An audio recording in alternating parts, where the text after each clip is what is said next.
All right, I think we're finally ready. We are late, but we're here. Welcome in, Pit Lord.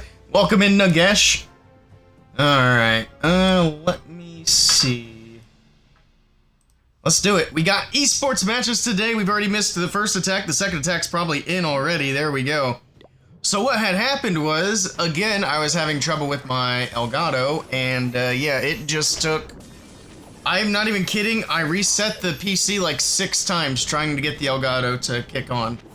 I was resetting the PC, I was reseating the Elgato capture card. It just didn't want to work. I thought we were going to have to give up, but finally it started working. Actually, what I ended up doing, I should say, oops, is I went to go get the old capture card to see if it would work, because I'd already given up on this capture card.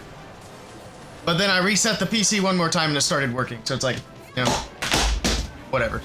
But we got a match. I'll start paying attention after this attack, I guess. I mean, so far so good. This base looks familiar. Did they run this before? I feel like I've seen this somewhere. We got the Dragon Duke off to the left. It's going to be a mass dragon attack here from Logan. We didn't catch the first attack live. I guess I kind of did, kind of didn't. But they did triple. Ryuta tripled with his throwers on the first attack of the day. So we're seeing if Logan can follow up with a triple of his own to keep his team tied up here with Zeus. We got the Duke at the bottom. He still has his ability. Got that tornado trap. These CC troops are being quite annoying. There's the Duke's ability. Okay. These dragons. Oh my goodness, that was one of the latest totems ever. It didn't, yeah, that didn't even block for anything. The prince was already dead. The Duke was out of range. It's not looking like this will be a triple. There's a big group of dragons on the right. But even then, I don't think he's got enough. Nice try. Hello, Sandy. Welcome in. Hello, hello. Nice try to Logan. It looks like Zeus will be starting off with the lead after the first round of attacks. I didn't do predictions for this match, obviously, because I was trying desperately to get my stuff to work. But we'll do predictions for the next match. We got 4 matches today. This one with a little bit of a scuffed start. But we're still going to catch most of the match. So it's alright. And then, of course, the rest of the matches we'll see with no problems. Because once the Elgato starts working, it doesn't seem to have issues until after the PC goes to sleep.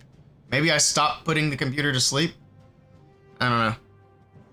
I don't really like the idea of leaving it just on all the time.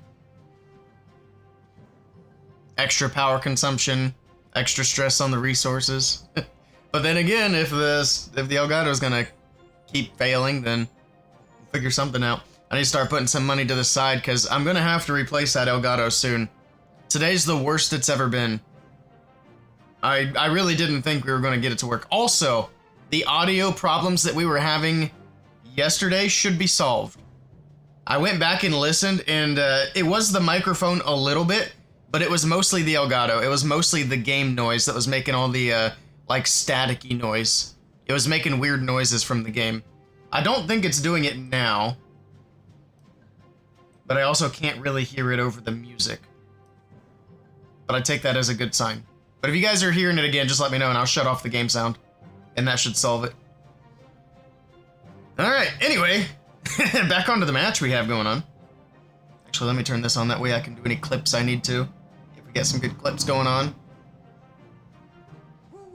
Alright, YouTube is live. Okay, cool, cool, cool. Welcome to the party, YouTube. Here we go. Gaku is in with the second attack from Zeus. And he's still sticking with the Root Riders. It's very interesting. Alright, let's see. Put this up here so I can see it better. Got the Royal Champion charge. Actually, that's not gonna work. RC charge from the right side. Alright, next invis down, making her way to the Wizard Tower. She should hang to the left and go for the Revenge Tower, which she does. Next invis down. Alright, he's got 3 more invis as well. It's through the Revenge Tower. She's gonna make her way down towards the long shot. She's not gonna take the long shot out. He's gonna recall. Alright, Earthquake's in the core. And a giant arrow. I think it kind of missed, but there we go. the new Dragon Duke ability, if he wasn't off on that giant arrow, he would have gotten the Fire Spitter and the, what's that called? The Gear Tower. But he was a little bit off on that. Otherwise, still got a bit of value down the middle of the base. Riders making their way in. Of course, the Dragon Duke joining up with everybody on the backside. Be able to get through to that monolith here soon. Hopefully something can get in there. Got some skellies there to help distract it. And that works out nicely. Now a couple of Root Riders are making their way in. And we have Root Riders going up towards the top side of the base. So the Giant in the core helping to beat up on this Barbarian King. Super Yeti in the mix as well. We still have the Barrels of Monkeys being tossed over the top. Dragon Duke still alive off to the left. The Warden does have his ability. Pops it here. That's going to keep these troops invincible on the back end of the base. Royal Champion moving in with the group. Got to get through the defensive Dragon Duke. There we go. All right. Multi-Archer Tower and then continue pushing up towards that top side. The Overgrowth has worn off. The next Multi-Archer Tower. So far, so good. Just kind of slow rolling through the back end. Curious to see if he has enough to get through everything. We got the defensive Duke here. We got to be able to get through that Duke on defense. All right, RC working. We got his Dragon Duke working on it. He does have one invis left. He drops... I guess he had two left. He just dropped one. He has one more after that. Duke's still pushing through. I think he's got it. 45 seconds. Plenty of time on the clock. No real threats on defense. That Duke is so tanky and he is so healthy. That's going to be another 444 Zeus to start off this match. That's going to start putting the pressure onto Crew. And they don't want to fall behind by 2 triples to start this match. So we'll see what Crew do with their next attack. Gotta try to play keep up here. Alright.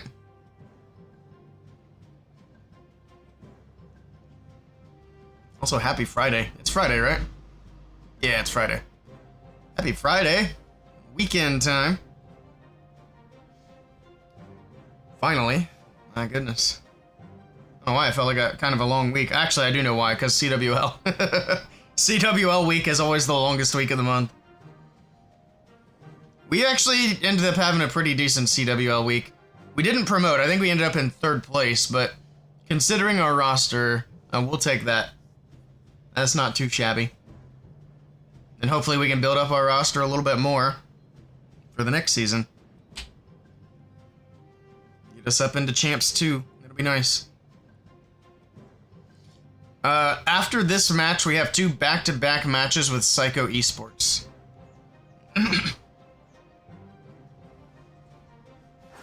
we go. Next attack is in. Big hit here for Mike Storm. They really could use a triple. Do we have the new Duke equipment? We do. It's got the giant arrow as well. Is that a... Okay, I thought that might have been a fireball, but it was not. He's got the giant gauntlet and the rage gem. Forgot the name of it there for a moment. Got earthquakes in the core of the base. There's the giant arrow from the queen, and then where's the Duke gonna go? There he is from the right side, takes down the clan castle. The new Dragon Duke equipment showing off here. Very nice. All right, let's see what he does from here. Got the throwers from the left side making their way in. Trying to get through that Dragon Duke on defense. Finally is able to get him down. Thrower's still pushing in. We got the Barbarian King from the top side of the base with his Angry Jelly and Giant Gauntlet.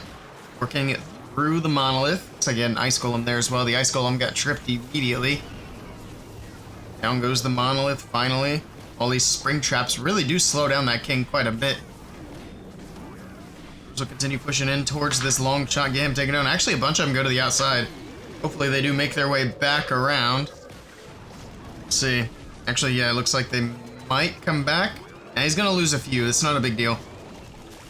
So they're just gonna work on cleanup on the outside while the main group pushes their way down the core. At least the main group kept the healers. That's the important thing. He does drop an overgrowth on the backside of the base. It's gonna cover up the lava launcher, the scatter shot. That's pretty much it there. Oh, Revenge Tower too. Alright. Thrower's still rolling through. He's got one Root Rider in the mix. Try to open up some walls, but I don't know if it... Nope, it's not going to be able to. It's going to die a little too quickly here. Alright, well, we still have 2 scatter shots, and what was that totem for? Was that a miss? That had to have been a misclick. There's no way that was intentional. Well, he just swagged a totem in the core of the base. He's got the Duke moving in from the top side. He did do the revive for him. Now there's a totem on the left side and some skelly traps trying to get this Duke through some of these heavy defenses. He's got a couple of freezes he can use as well. Might want to freeze up that defensive queen. Keep some of this damage off of his king. There we go. Or off of the Duke, rather, not his king. But the Duke's gonna die anyway. And that revive didn't really get him a whole lot of value here. We still have a lot of throwers moving in from the right side of the base, but the thing I'm concerned about is time. We got 40 seconds, which seems like a lot, but throwers are super slow, especially considering they're gonna have to get through some walls, which is really gonna slow them down, so I don't think he's got enough time to get this. Queen will go down quickly once the throwers are able to hit her. Got the Warden running out in front of everything so that he can take extra damage, because that's what we need the Warden to do. There's a freeze on the back end for the Revenge Tower. Throwers are making their way in. 16 seconds. Yeah, look how long it took them just to get into this compartment on the right side of the base. It took like 30 seconds just to get that far. So 40 seconds was nowhere near enough time to finish this base off. It is going to be a time fail, though, I do believe. Nice try to Mike Storm, but Crew Esports starting off down by 2 triples. Nice try. They need a defense. They probably need a big defense here out of Zeus, so they got their fingers crossed for that. If Zeus triple again, they might be putting this war away early. See what happens.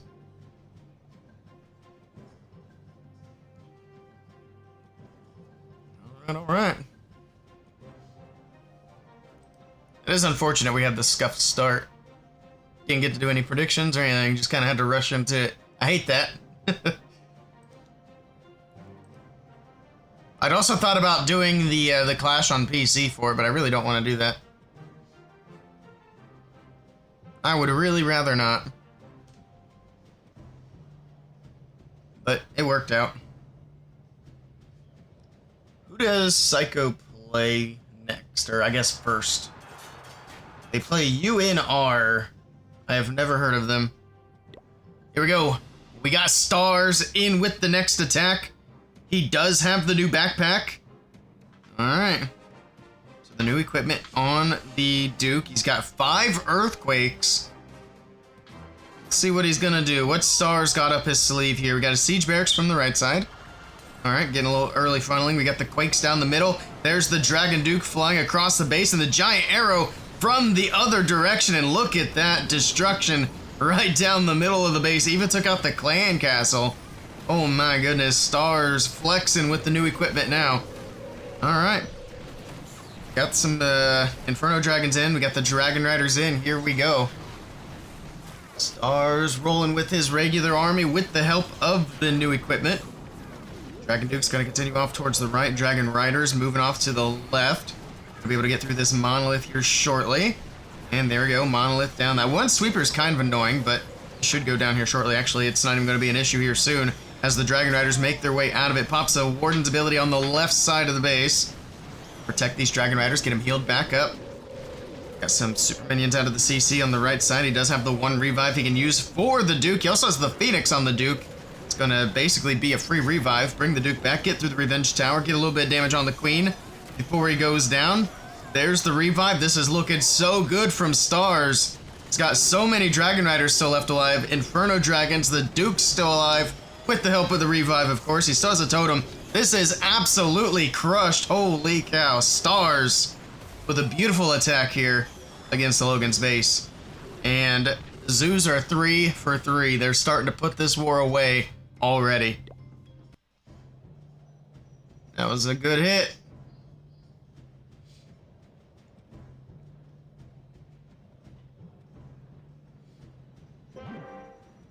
Alright, back over to Crew. I mean, anything less than a triple on the next attack is game over. That's just where they're at. And not just the next attack, anything less than a triple in the next 3 attacks for Crew is game over. And that's assuming they can get 2 defenses, which, the way Zeus is rolling right now is not super likely, so it's not looking good for Crew today. Hey, Arvasu, welcome in. Tabbed up, I appreciate that, Julo. Thank you, thank you. Alright, crew, whenever they're ready.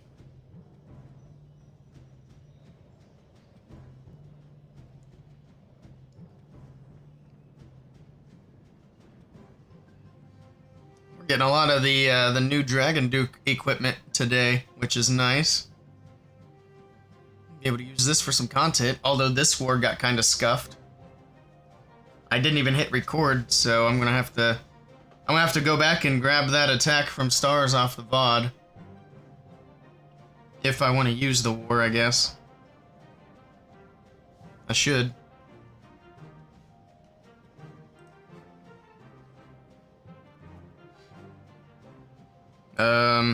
Oh, it's at 17 minutes, never mind. Stars hit must have been fast. We don't usually have that much downtime between hits. Oh my goodness, yeah, it was like a minute and what, 45? Minute and 40?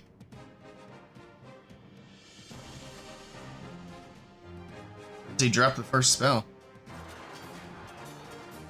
The next hit's in. Oh my god, he took forever. It was a minute and 28 seconds for that attack. That's crazy. Alright, Flaming Dragons, no pressure, but if you don't triple, it's game over. So, no pressure at all. It's coming in with the RC charge from the right. He's also bringing the Root Riders. We did get to see a Root Rider triple earlier from Mr. Gaku.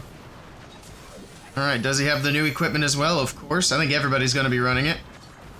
Got the typical Queen. There's the recall on the Royal Champion. Got the Earthquakes in the middle. Dragon Duke. Nope, that's the Queen. He's going to send that giant arrow down the middle as well. A little bit concerned about where he placed the Queen. It's going to be off-center. Yeah, that's exactly what I was worried about. He needed that Queen a little bit more to the left. But the Dragon Duke still takes the clan castle down, so it didn't end up mattering. Although I think he probably would have gotten the Revenge Tower if it was a little bit more on center, but that's okay. Not the end of the world. Goodbye, Giant Giant. It gets flung off the map. The totem on the right side as he sends in some rocket balloons. He's distracting the long shot as well. Tornado trap near the town hall. Pulls the Dragon Duke in, pulls in the Queen.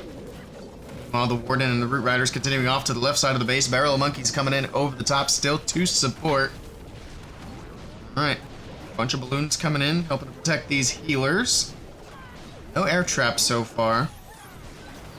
Another barrel coming in from the troop launcher. Growth on the back end of the base. He didn't hit the monolith though. I don't know if that was intentional to leave it exposed or not. Monolith is still free. Root Riders continuing around this top side. We're gonna pop, I think that was the Royal Champion ability. Yeah, we got Rocket Spear flying in now from the Royal Champion. Alright. Giga Bomb going off on the back end. That takes a bunch of HP off of these troops, and the Root Riders are disappearing quickly. Got some Yetis in the mix. Royal Champion still pushing through. We still have the Warden, of course. And then these healers are going to try to keep up with the RC. Eventually, this will become a Royal Champion charge. Alright, Yeti's going out to the outside of the base. We do have an Ice Golem still as well. This is not looking too bad. Royal Champion pushing through the middle. She goes down. Okay, never mind. Oh, he needed that RC to stay alive. That's not ideal. Queen's still alive on the outside. But we needed that RC to get these defenses out of the core. If that RC had kept with the healers and didn't go down, I think this was a 3-star, but the RC is dead, and this is going to be yet another defense for Zeus. Nice try to Flaming Dragons, and that's going to be GG's. That's game over for Crew Esports. They are now down 3 triples. A 5-stream streak. Very nice, very nice. I'm on a 2-day streak. I do need to build up my my streak of streaming on days in a row. To actually have some ideas that I can get back onto a consistent schedule. I got some things planned, but I don't want to talk about it quite yet.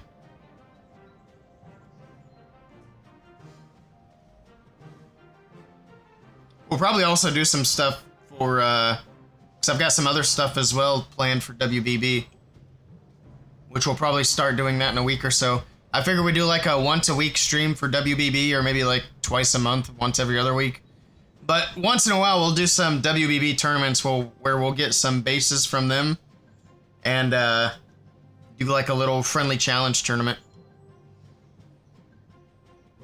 I'm still kind of workshopping the idea, but kind of what I have in mind right now is like get 5 bases and then have people in chat able to friendly challenge the base. Give everybody like 2 tries, and then if anybody can triple the base, they get a gold pass. Up to 5 gold passes. That's kind of the idea so far. I'll let you guys know more info once we get that started. But here we go. We got Yada coming in. He's also bringing the Stars army. Okay. Stars talking his clanmates into the his attack strategy. He did not bring the new equipment though. Interesting. I kind of honestly figured everybody would bring it. We got the Frozen Arrow and the Invis Vial on the Queen. Very interesting equipment choices on the Queen. You don't usually see Frozen Arrow unless it's a Queen charge. And you don't really see the Invis Vial because the mirror exists. He's got a little Queen Walk from the top side. 1 healer, Angry Jelly Queen Walk. She's already taken a lot of damage. Drops in a totem. She's gonna go in for the Revenge Tower. Another totem drops in. Just getting healed up by this 1 healer. Oh my goodness, he's literally doing a 1 healer Queen charge, but the Queen does die. He does also have a revive. The healer's also dead. Okay. Did he want to get both air defenses up there? I would imagine so, right? Is that what he's going to revive or no? So many questions. What an interesting start from Yada. There we go, with the Dragon Riders from the left, with the Warden and the Prince. Okay, and then we got the Duke off to the left. He's probably going to save the revive for the Duke, I would imagine. Because that makes sense. So I don't expect him to bring that Queen back. I just don't think he got what he was looking for out of that little Queen charge. Alright, Flame Flinger's still rolling from the right side. We got a totem for the Expo over there. The Sweeper goes down to the Flame Flinger.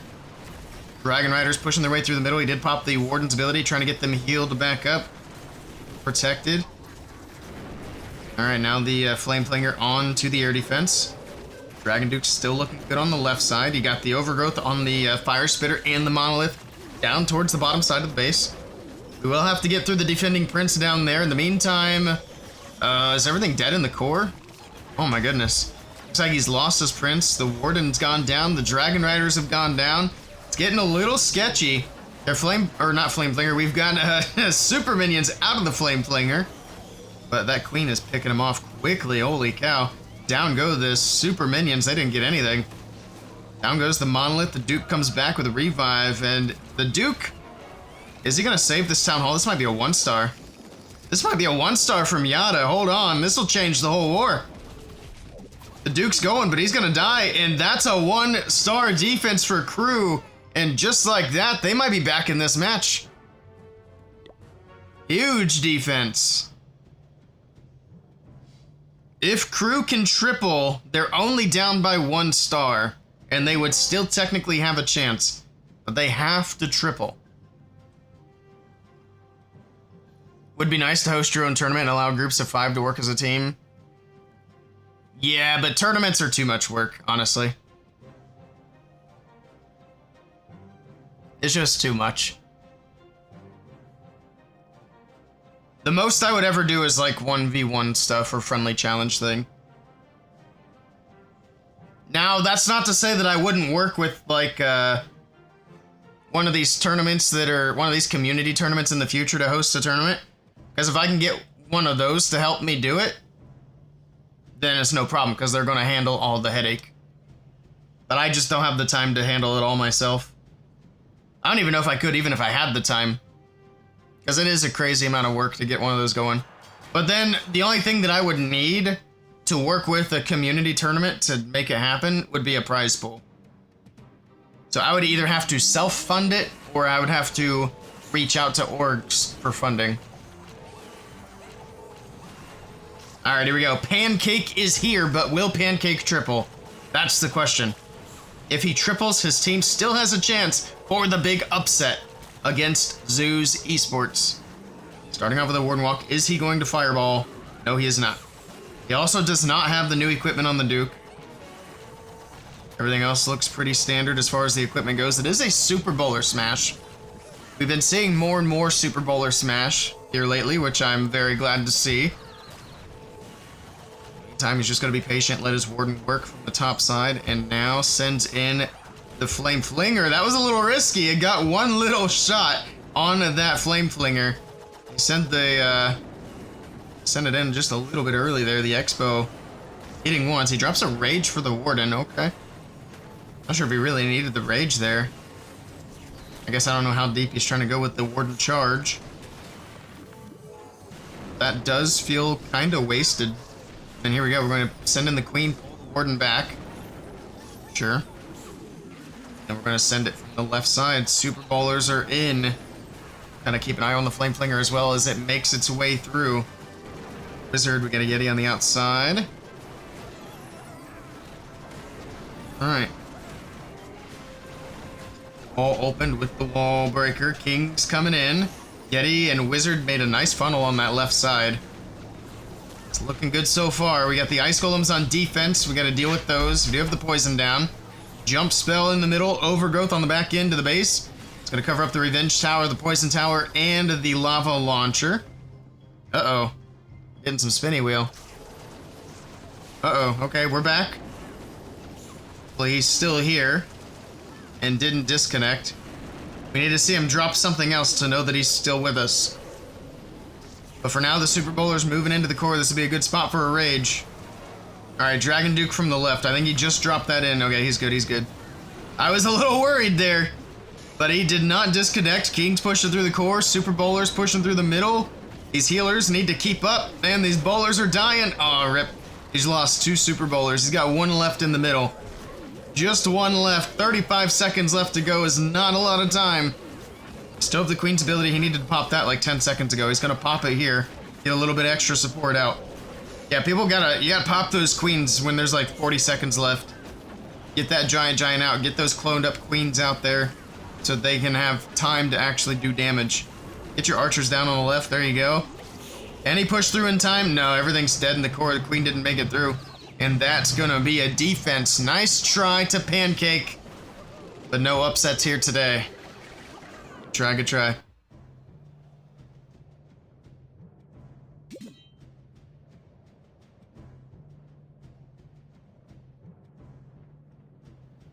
Alright.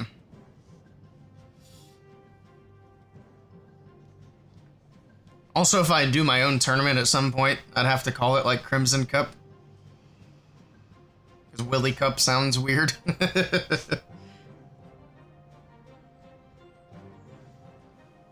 I don't know that that'll ever happen though. I'm not real ambitious on holding like a whole tournament. Crimson Cup actually sounds good, yeah. I used to be involved with some community tournaments like way back in like 2017. It was fun, but a lot of energy, a lot of nonsense you got to deal with. One of the tournaments which I wish we had done more, it was called the Gauntlet. I think we ran 1 season of the Gauntlet and then it ended. And then there was another tournament which we ran for like 3 or 4 seasons. It was called the LWCW. So it was Lightweight Clan War League, basically. Lightweight Clan Wars. And it was targeted for players who were like lower Town Hall level at the time. And that was a lot of fun. I tried to get the ownership of that tournament. I'll tell that story after this attack. Let's see what Kazuma does here with Super Witches. Alright, he does have the Fireball and no... Oh wait, there's the Dragon Duke. He does have the backpack with the Dragon Duke as well. This could be an interesting thing here from Kazuma. Let's see what he's gonna do. Earthquake's on the Town Hall. Fireball is in. Okay. Giant Arrow from the right. Dragon Duke down the middle. He does... excuse me. He does wipe out everything around the Town Hall. Okay. I mean, that wasn't really super crazy for 3 hero abilities, to be honest. But he doesn't have to deal with the CC, so that definitely helps. He's got the Dragon Duke on the back end of the base. It's already gone down to Phoenix. Does have 1 revive he can use for that. But in the meantime, Super Witches making their way in at the Town Hall area. He's got some Super Witches off to the left. We got the Prince from the right side. Overgrowth over the Monolith. It also covers up the Scatter Shot and the Fire Spitter on the back end of the base. And that, oh my goodness, that Prince took an absolute beating. And he's gonna go down early. There's another Seeking Air Mine. He must have hit a lot of traps over there. Rip. Another Seeking Air Mine took out the Octopus for good measure. Alright, this is not looking super good here for Kazuma. I think these guys are just kind of messing around right now, testing out some new stuff. But right now, this, not going great. Again, 3 hero abilities for the value he got wasn't really that crazy. Alright, Super Witch is moving off to the left. It's got an Invis down. At least he's got the 2 stars, so they're not giving up another crazy defense here. Although the percentage might be kind of low. He did use that jump spell in the core, which didn't really do a whole lot for him. I guess it got him into this area. Fire Spitters popping off. Witches are going down. For the giant balls on the left side. I don't know what the heck that was. I think it was mortar shocks. They looked big, though. But in any case, it will be one more defense for Crew Esports. Although I don't think it matters at this point, since Crew have not been able to connect on any 3 stars. So yes, the story of the LWCW. This is actually what kind of led into the Gauntlet. But I used to help run this tournament. It was owned by a guy. What was his name?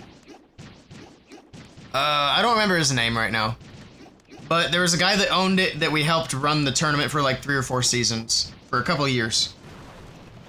And then eventually he retired from Clash of Clans and retired from hosting the tournament.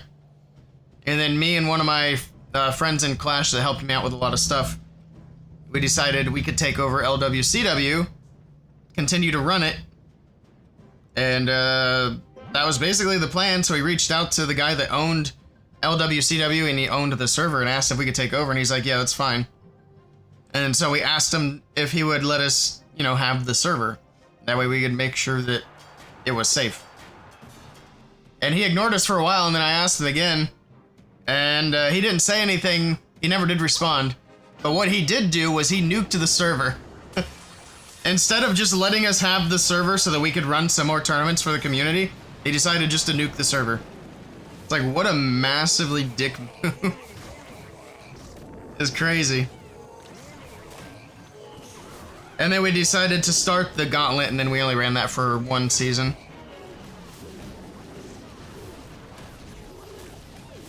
I think this was like super early into me doing content. This is way before I ever did like live streaming. And I was only doing YouTube videos like once every couple of months at that point.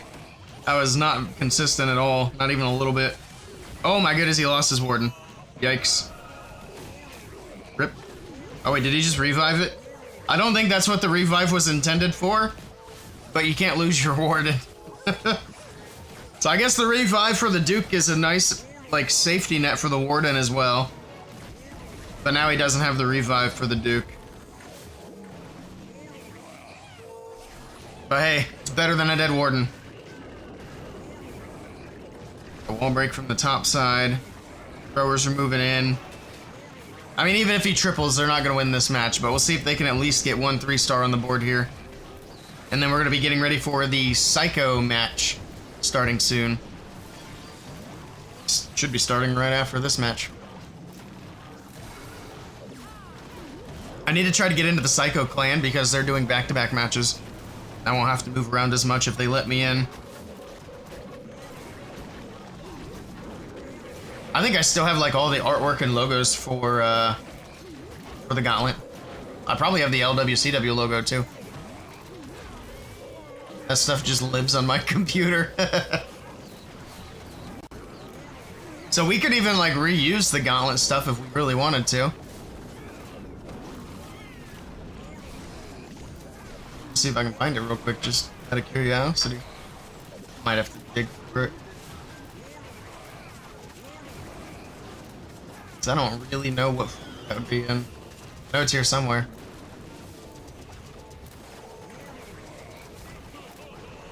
Oh wait. I found at least one of them.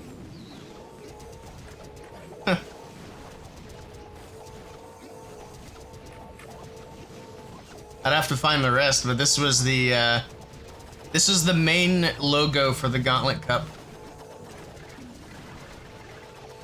Here's my display. Oops. Wait, go.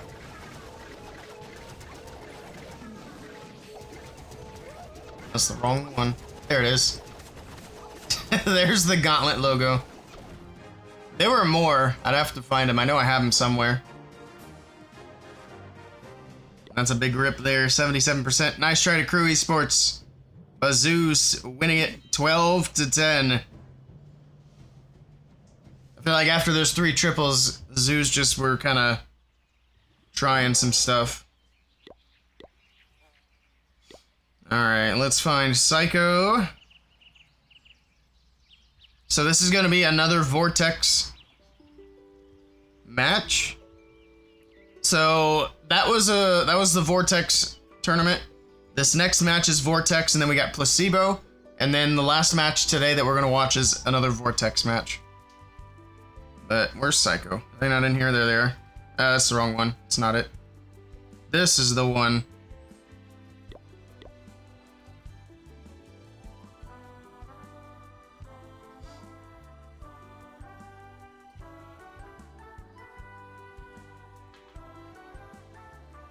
There we go. All right, let's do predictions. And then as soon as they let us into the clan, we should be able to see the lineups.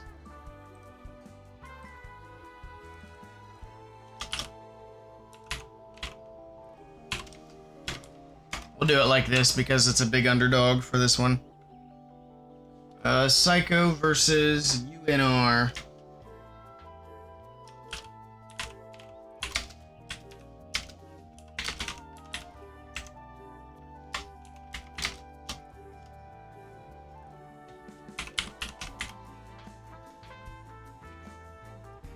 Alright, prediction is live. Prediction live. And then hopefully they let us in.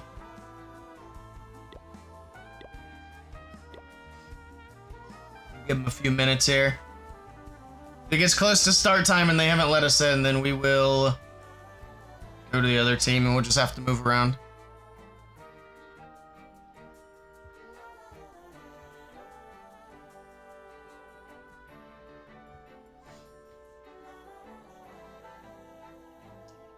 I'm gonna bring up CCN. And we will see. So right now, Zeus is number 1 in the ELO. Alright, Psycho let us in. Nice. Nice, there we go. So let's take a look at the lineups now, and then you can make your channel point decisions off of that if you'd like. We got Bad Pato, Celino, Bernal, Leo, and P. Castro over here for Psycho. And then for UNR, we got Omega, Anzel, Coda, Ruben, and Crackit. I'm going to see if these guys are ranked at all.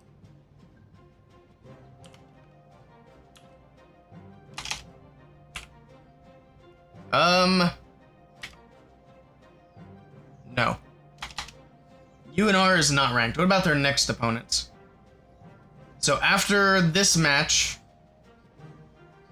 they play...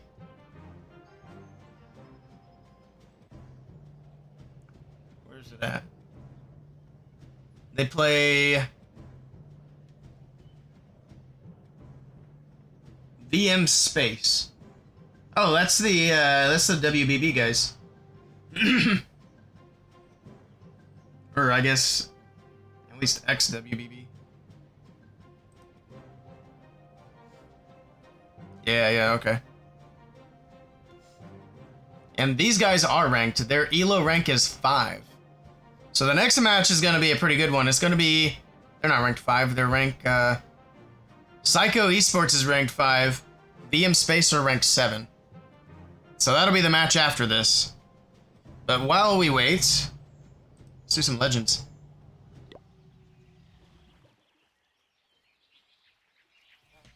Okay. We have all 8 legends attacks to do. Let's see how they go.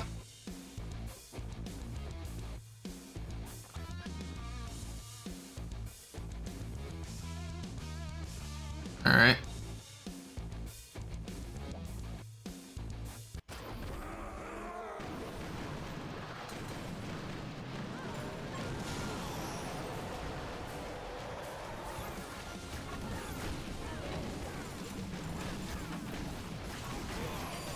ability straight away.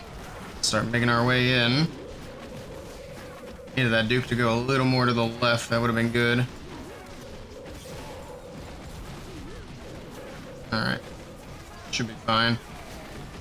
Prince ability here. That'll slow down the fire spitter. Got the clan castle down, which is nice.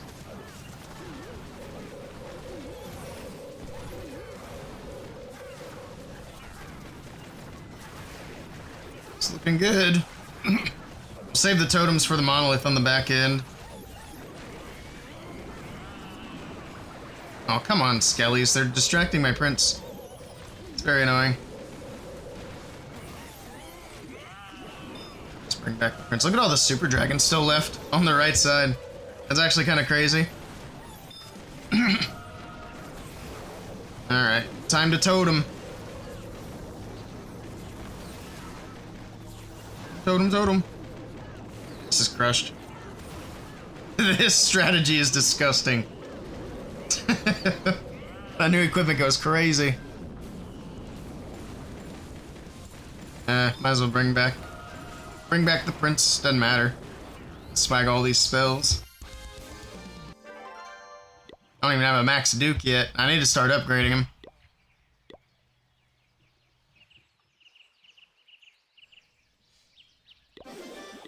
Alright. Also, I was wondering, do I have any magic items, any books? I do have a book of heroes. Alright, I'll need to use that. I don't know if I have enough dark to use it now. I do. Level 17! Nice. Also, start upgrading these as well.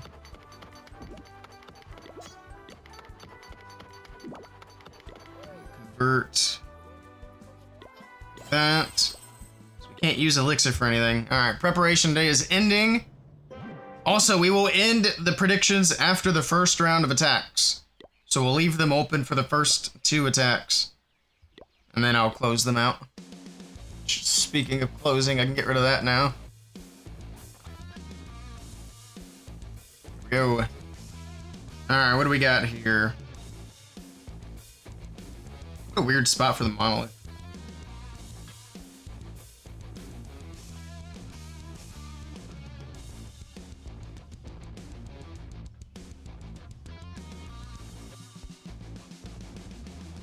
Okay.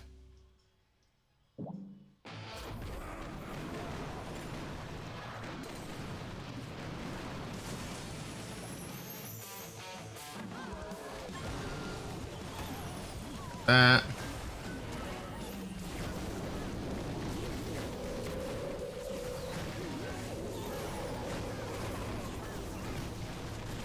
Get this monolith down pretty quickly now.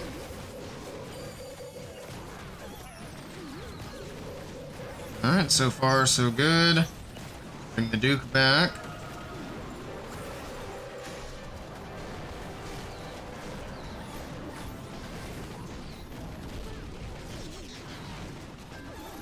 Not the best Duke ability, I thought he was facing more to the right. Kinda sucks. Alright, though we still have a lot of dragons. Okay.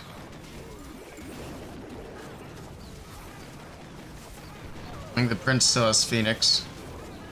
Revive the Duke.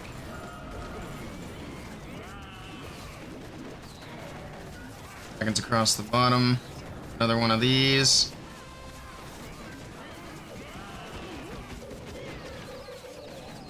Duke get some distance, and then we'll bring the prince back. Actually, maybe I should hold off and just focus on the Duke. I'll have some dragon support here shortly. That prince is gonna get nuked right away. Too much damage there.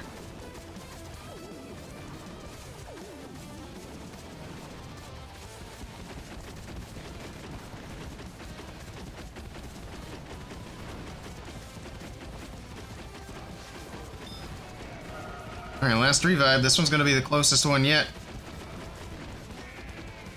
I think this one might actually be a fail. And they're skipping around the big defenses. That's frustrating. Rip, there we go. That's the first fail with this strategy in Legend League between today and yesterday. Bummer. Alright, where are we at here? We got 5 minutes, so we got time for one more quick attack here. Let's do it. One more.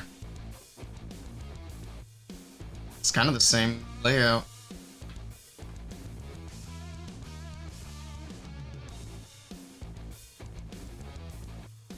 Where are the sweepers? They're at the top. Okay.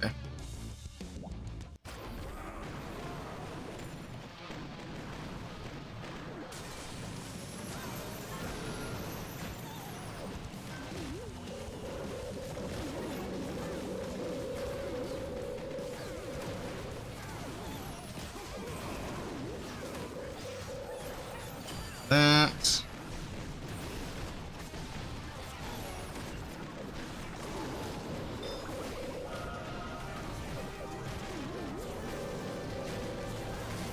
There.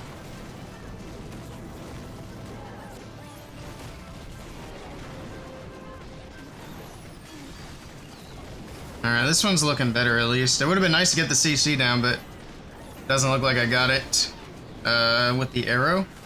Maybe I should bring another earthquake. Maybe I need a third. Those are crazy eyeballs. Alice in Wonderland vibes. Prince up here. I'll have to do a little more testing with this army. Third earthquake probably be a good call. See what I need to take down the clan castle with just the Duke ability and quakes.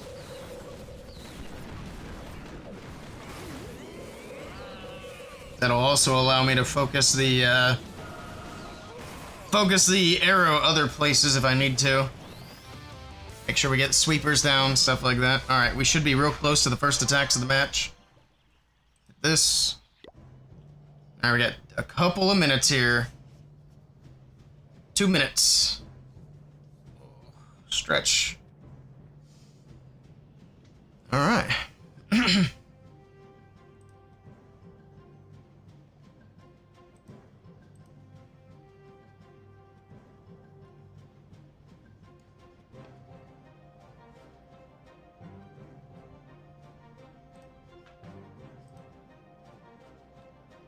me see this.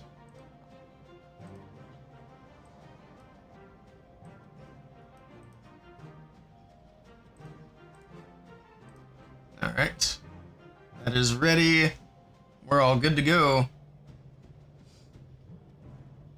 We got Psycho Esports, the number 5 ranked team, taking on a new unknown team. Does it say where these guys are from or anything?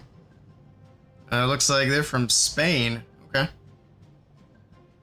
We'll see how they do. I think if they win this match, they should have an ELO ranking as well. I mean, I would imagine so. That'd be a big win against some of the former world champions. Got 1 more minute still. 1 more minute.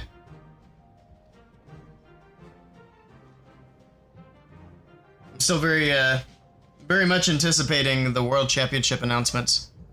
They said that'll be at the end of this month.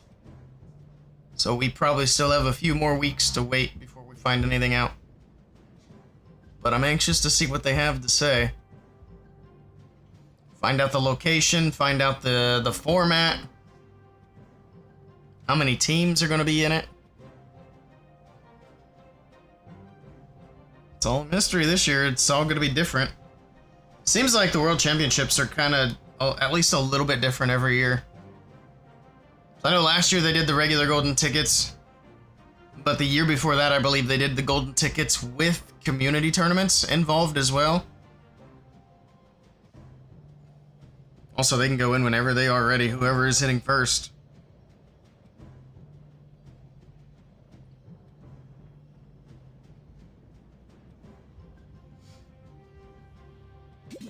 Hopefully we see a lot more of the backpacks. Need to do a nice backpack and esports video. Who's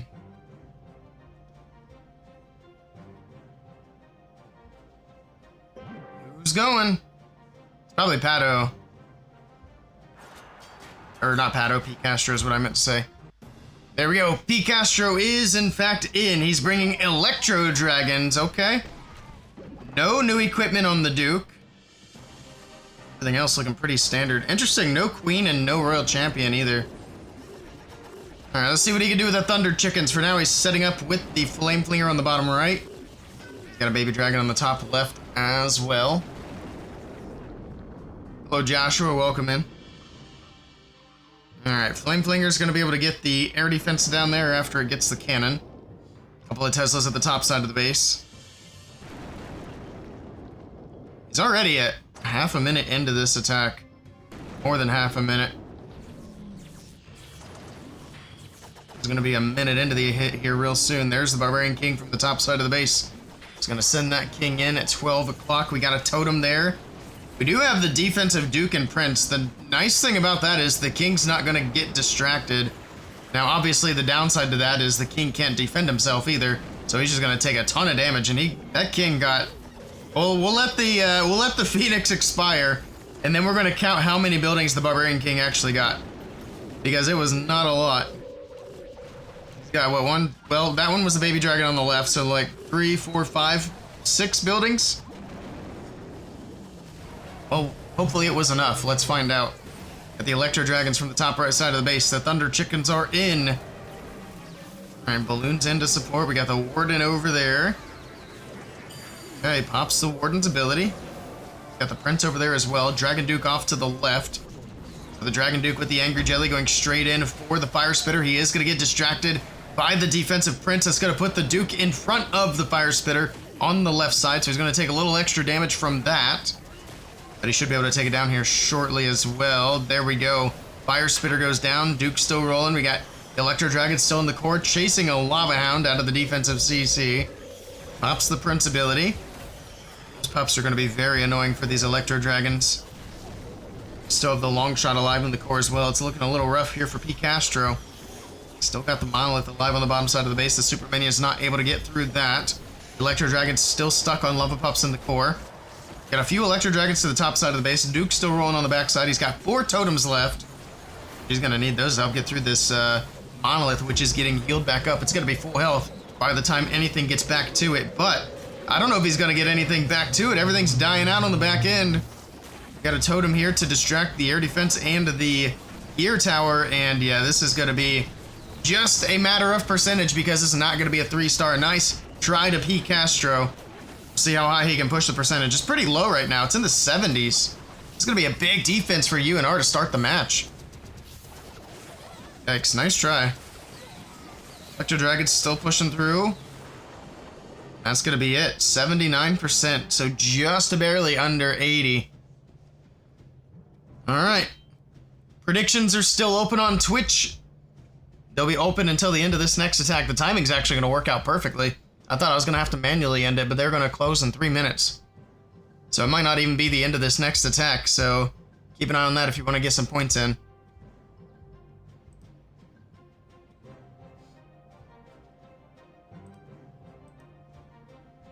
Alright. I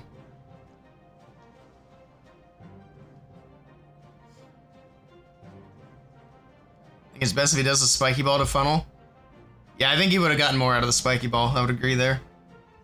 I also don't know that it's really a good idea to put the Barbarian King straight into the defending Prince and Duke. He took so much damage there, it's crazy. Here we go. Omega with the first attack from UNR. He's bringing in the throwers. He does not have the new equipment either. Everything else is going to be typical. Okay. Here we go. He's going to do the 1-tile spam for the throwers on the right side of the base. Throwers pushing their way in. We got a log launcher from the right side. Be able to get this long shot down nice and early. Queen on the bottom side of the base. We got the Barbarian King to the top. Alright. Good start. Got a poison on the defensive CC. We got the furnaces there. Got their name for a second. We got the ice golems coming out as well. Or we're still pushing down the middle. The Ice Golem's going to freeze things up for a minute. There's an Earthquake in the middle. It's going to help get these walls opened up for the Log Launcher. Or from the Log Launcher, I should say. Fire Spitters go down. The pathing looks great for the throwers so far. They're going straight down the middle. But he is losing the Warden. Okay, the Warden's coming back. He needs to stay in the core with this main group of throwers so he can keep boosting up these healers. Got the Overgrowth on the backside. Is going to cover up the Monolith back there and the Ricochet Cannon. Super Yeti helping out from the Log Launcher. We got a Super Valkyrie in the mix as well. When she goes down, she'll drop her little Rage spell, which could boost up the healers again. Alright.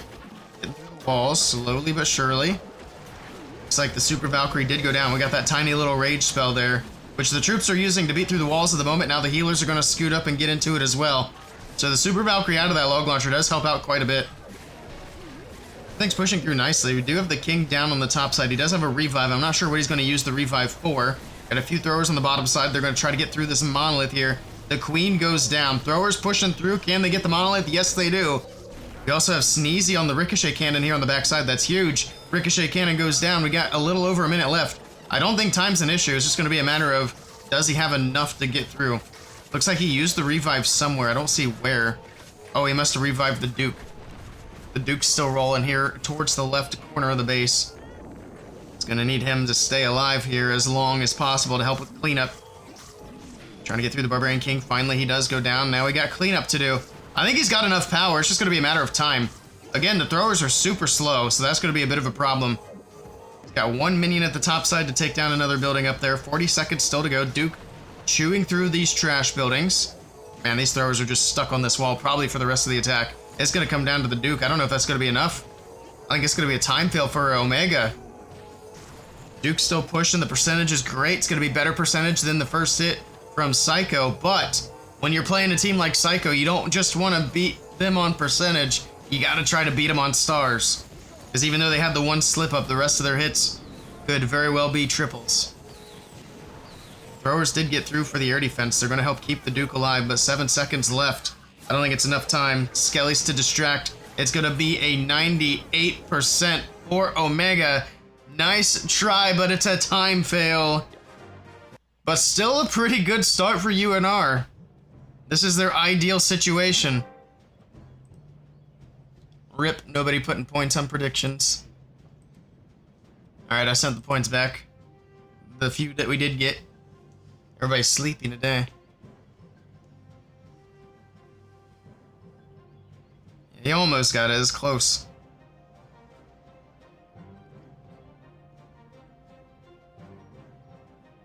Wonder if my notifications aren't going out. A lot of our regulars aren't showing up in chat today. Weird. Here we go. Twitch notifications are generally weird anyway. Sometimes they work great, sometimes not so much. Today's a not so much kind of day, I guess. Got the Warden from the left. Alright. Is he gonna fireball? He's got Zap Quakes in the core. Does he have the new equipment? No, nobody's running the new equipment. Alright, Warden's still pushing through. Wall break from the top. Headhunter out of the defensive CC. That's going to be a little bit annoying here. Oops, I didn't mean to leave that up. Nothing crazy on the equipments. I'm new here on your channel, studying the attacks like that. Nice, I appreciate you hanging out. Alright. Being very patient. Gonna get the Expo down. This is a pretty neat skin from the Warden. Leaves that big eyeball every time he does the attack. Oh, we should have let him get one more hit. He was a little bit too anxious with the throwers there. Literally one tap, but look at the headhunters coming in. A little sketchy, but okay, he's able to get through without any worries. Throwers helped out a lot there. Queen on the top side, she popped her ability pretty much straight away. We're almost a minute and a half into this attack. And throwers are very prone to time fails anyway, so this is not looking great as far as time goes. Plus, that was a lot of damage on the top side. The fire spitters are about to kill a bunch of these throwers. They're trying to hang in there with the healers. Looks like the healers are doing a good job. They are able to save the throwers. Pushing down through the middle. Down goes the fire spitter on the left. Down goes the fire spitter on the right. No more fire spitters to worry about. Pushing through the core of the base. The nice thing about the troop launcher is the wall breakers, even though they're regular wall breakers, they still do the job. Getting these walls opened up. Very nicely done there. He's able to get all the way into the back end of the base. He's got just under a minute left to go. He might be fine on time. I thought it was going to be a little bit concerning, but he's pushing through relatively quickly. Got the monolith on the very back end. We still have the Duke ability. We still have the, well, we don't have a Warden ability. He just has gems. But down goes the monolith. Got to get through the Barbarian King. We still have the Queen on the top side of the base. She's getting healed up by the Druid and the Unicorn. Although the Expo is trying to take her out. Drops an invis to keep her alive so she can work on cleanup here. And this is looking like it's going to be a triple. The Dragon Duke still has his ability. And that's a 3-star all day long from Bad Pato. He's got plenty of time. What am I talking about time fails for? Down goes the Hero Hall, down goes the Tesla, and that's going to be a triple for Psycho Esports. Is going to put some pressure onto UNR.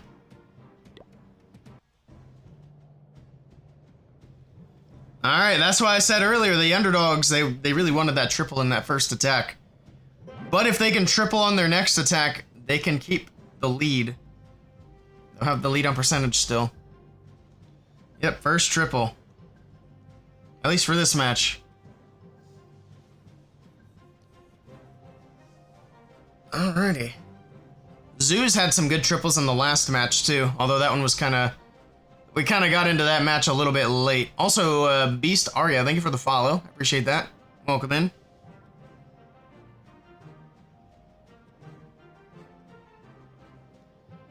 Alright.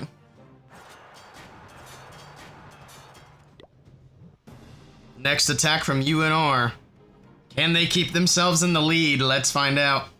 He does have the new backpack equipment this time. Giant arrow to start it off. Got a bunch of earthquakes in the core, and there's the Duke moving his way across. Look at that value. Oh my goodness, just a line of destruction down the middle of the base. That was beautiful. Now we got the Duke on the bottom side. We got the Queen on the left, or at least we did. Looks like the King took her out. Here we go with the throwers from the left side as well. There we go, full send it. Probably wouldn't be a bad idea to revive the Queen here. But we'll see what he plans to do. He's only got one revive, and he's probably going to use it for the Duke. That long shot being a bit of a menace here, as usual. Did get the Barbarian King down. The throwers are pushing their way in. They'll be able to get through the long shot here shortly. Barbarian King towards the bottom side of the base. Okay. He obviously does not have to deal with the CC troops because the Clan Castle is no longer with us. It's down the spell tower. Throwers still pushing their way in through the town hall compartment. Got the King with the snakes on the bottom side. Pops the ability. Spiky ball moving around. Down goes the Barbarian King. Still hanging on to this revive for now. Throwers still pushing their way through the top side of the base. Got a Skelly spell in. Should have dropped it a little bit further to the top because it is getting picked off by this multi. He's going to go the poison and a totem for the defensive prince. The throwers on the left side are thinning out quite a bit. There's only like 2 throwers left. That's not so good. Got a few throwers on the bottom. He's going to revive the Duke. This was looking good, but now I'm not so sure. Duke trying to get through. He's got 3 totems. He's going to use a couple of them here. Try to protect the Duke as much as possible as he works his way through. Drops in the last totem. I don't know about this one. That monolith is doing work. Yeti Mite's coming in to help out. They get some damage onto the scatter shot, but this is looking like it's going to be a big defense. The defensive prince combined with the scatter shot and monolith. That's just been nasty here on the backside of the base. That was a really good opener, and it was looking good for a while, but unfortunately just not gonna get it done from Crackit. Very good effort, though. These guys seem pretty decent, honestly.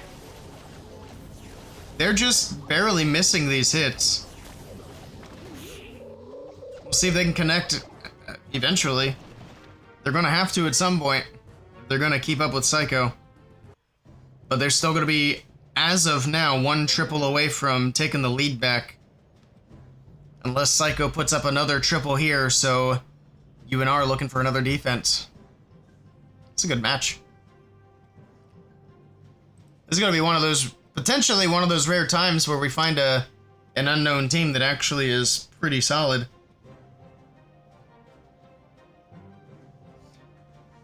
But we'll see. It's too soon to say that for sure.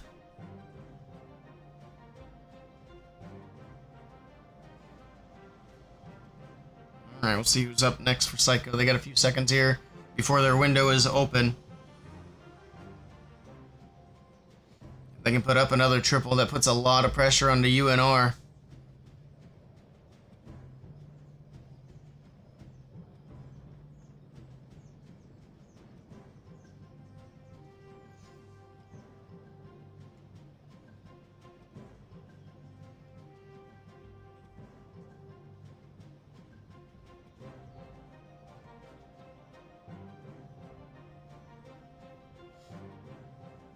Also, for those of you who are hanging out today, even though we're quite low on viewers today, I got a giveaway running in my Discord server for a gold pass. So if you're in my Discord server, definitely check that out. If you're not in my Discord server, feel free to hop in, but you do have to rank up on the levels a little bit. Depends on how they manage their time. True. All right, well, let's see. We got Leo in with the next attack from Psycho. Take a quick look at his hero equipments. He does not have a fireball. He doesn't have a Dragon Duke either. I think this might be the first attack today that didn't have the Dragon Duke. He's just got his standard hero setup. King, Queen, Warden, Royal Champion. Or not necessarily standard, but the OG lineup. Alright. Invis for the Queen. He is doing a little Queen Walk, Warden Walk intro, which we've seen this strategy a lot. It started back at Town Hall 17. But basically, the Angry Jelly Queen's working her way in towards these defenses. We got the healers there. We got the Warden for support. And then just use the invis to keep the damage off the Queen. That was close. But he recalls the Queen, Warden, and healers. And now where's he going to go back in? He also is careful not to drop all the healers. Because if you're going to do that strategy, that intro, if you drop in more than 3 healers, the recall cannot pick them all up. So you hold 2 healers back, and then you drop them in with the main group, like he did here. It's got the Warden and the Queen back with the rest of the healers. And here we go, full send down the middle of the base. Queen's actually gone down to the outside of the base, which is not super ideal. She's gonna die. Oh, she still had ability, so she pops ability here. Okay. Thrower's pushing in towards the long shot. Eventually towards that Prince as well. We did get the wall opened up thanks to the troop launcher. Wall breaker's coming out, not quite able to open up towards that core. Down Hall is going to be going down here shortly. We got the Royal Champion from the top left with the Barbarian King.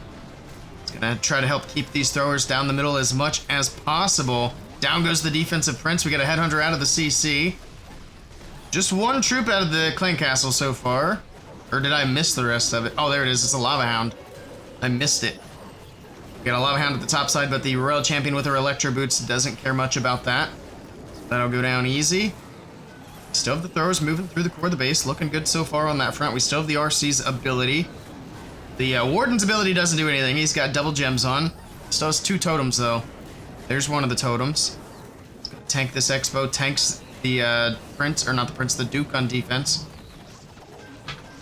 Down goes the defensive Duke. Healers doing their best to keep up. Royal Champion's Rocket Spear from the backside of the base is going to be able to grab that multi-archer tower. It's not looking too bad, but 23 seconds is not a lot of time left. It's trying to work his way through. The Queen's beating on walls in the core like she usually does. Yeah, this one's going to be a time fail.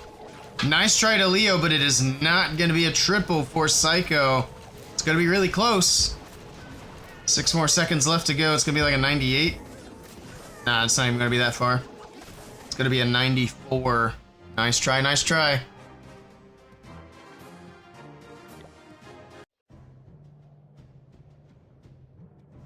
But a sigh of relief here for UNR Esports. So if they triple the next attack, they will have the lead on percentage. But they have to triple. It's time to get the 3-star. See if they can do it.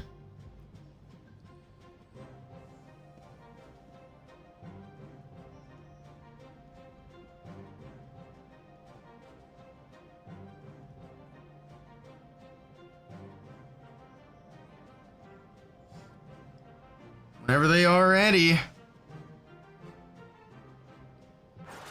we go. Ruben is in.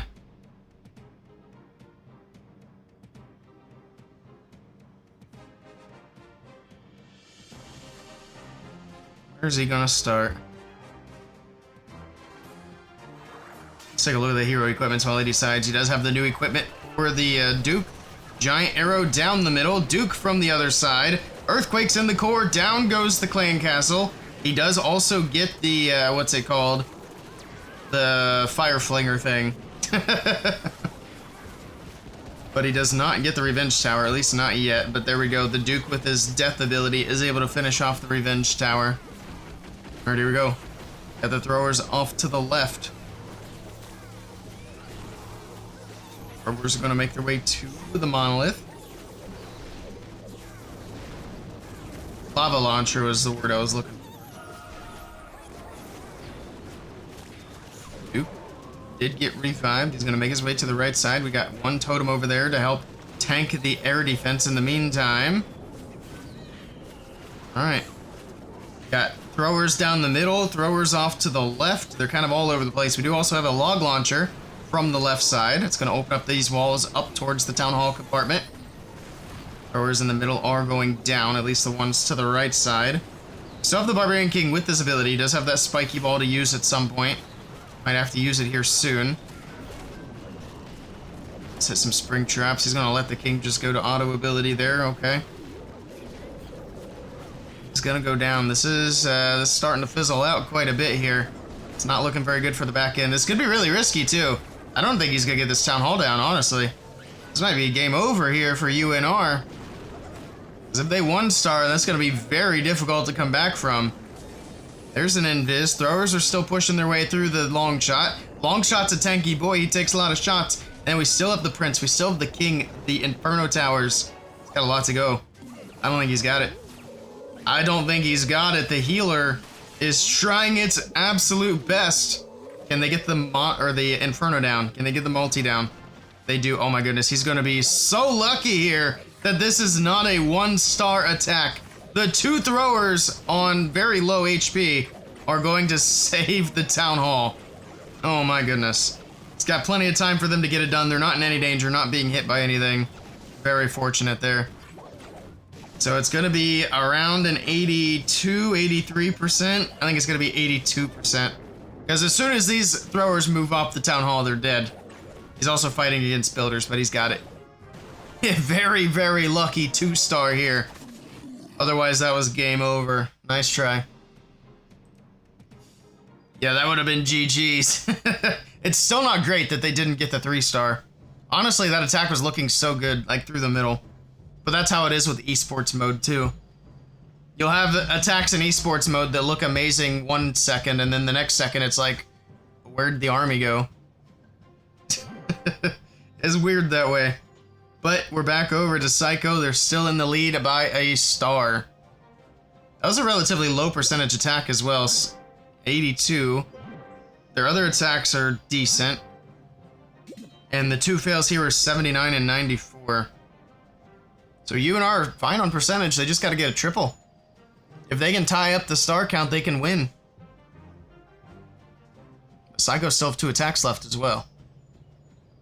They can make this a 13-star war real fast. We got Bernal coming in. He is bringing in the Root Riders. Okay. Starting out with an RC charge on the bottom right side of the base. We'll take a quick look at the equipments. And it's going to be nothing out of the ordinary. No new equipment on the Duke. It's going to be his standard equipment. Taking down the Fire Spitter. Looks like we've got CC Lure as well. Got a bunch of Headhunters and the Lava Hound coming out of there. Next invis down. Tornado Trap grabs the Royal Champion. Spins her around. Next invis. Alright. And there's the recall. She really didn't get much. Kind of all those spells just for the Fire Spitter. Not a great start. Lots of Air Skellies coming up as well. And here we go with the Root Riders from the top right side. Okay. Group Launcher is in. Still have that Lava Hound on defense to deal with. King is in. Root Riders starting to push their way in. We got the Duke and the Queen from the top side. Okay. Ice Golem gonna freeze up some stuff there. Not a whole lot. Root Riders pushing into the core. They almost went back to the outside of the base. They do open up to the middle. Long shot going down to the Royal Champion finally. Got a couple of Valkyries coming in to clutch this Town Hall up. So we don't have to worry about another 1-star.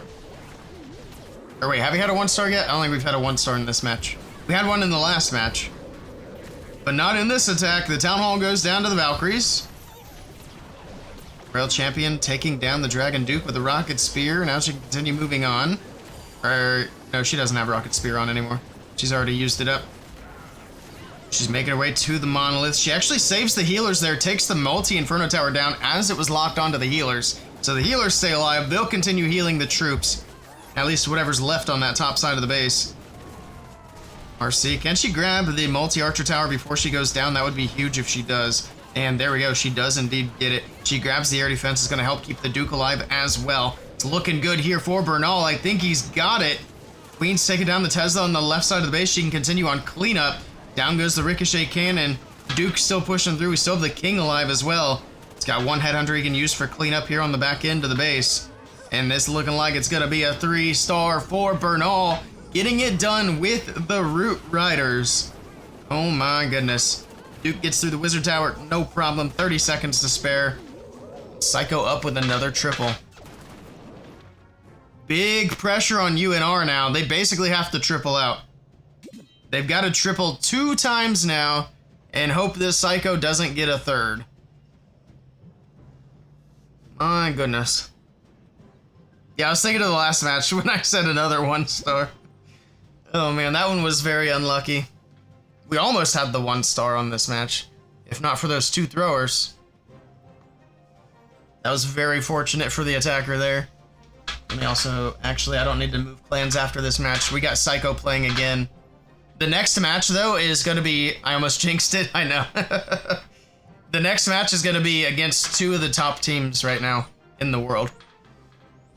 So if we look at the ELO, Psycho is ranked number 5 in the world right now. And they're going to be playing against a team that's ranked 8. I think it's 8. It might have been 7. I'm going to double check now. Oops.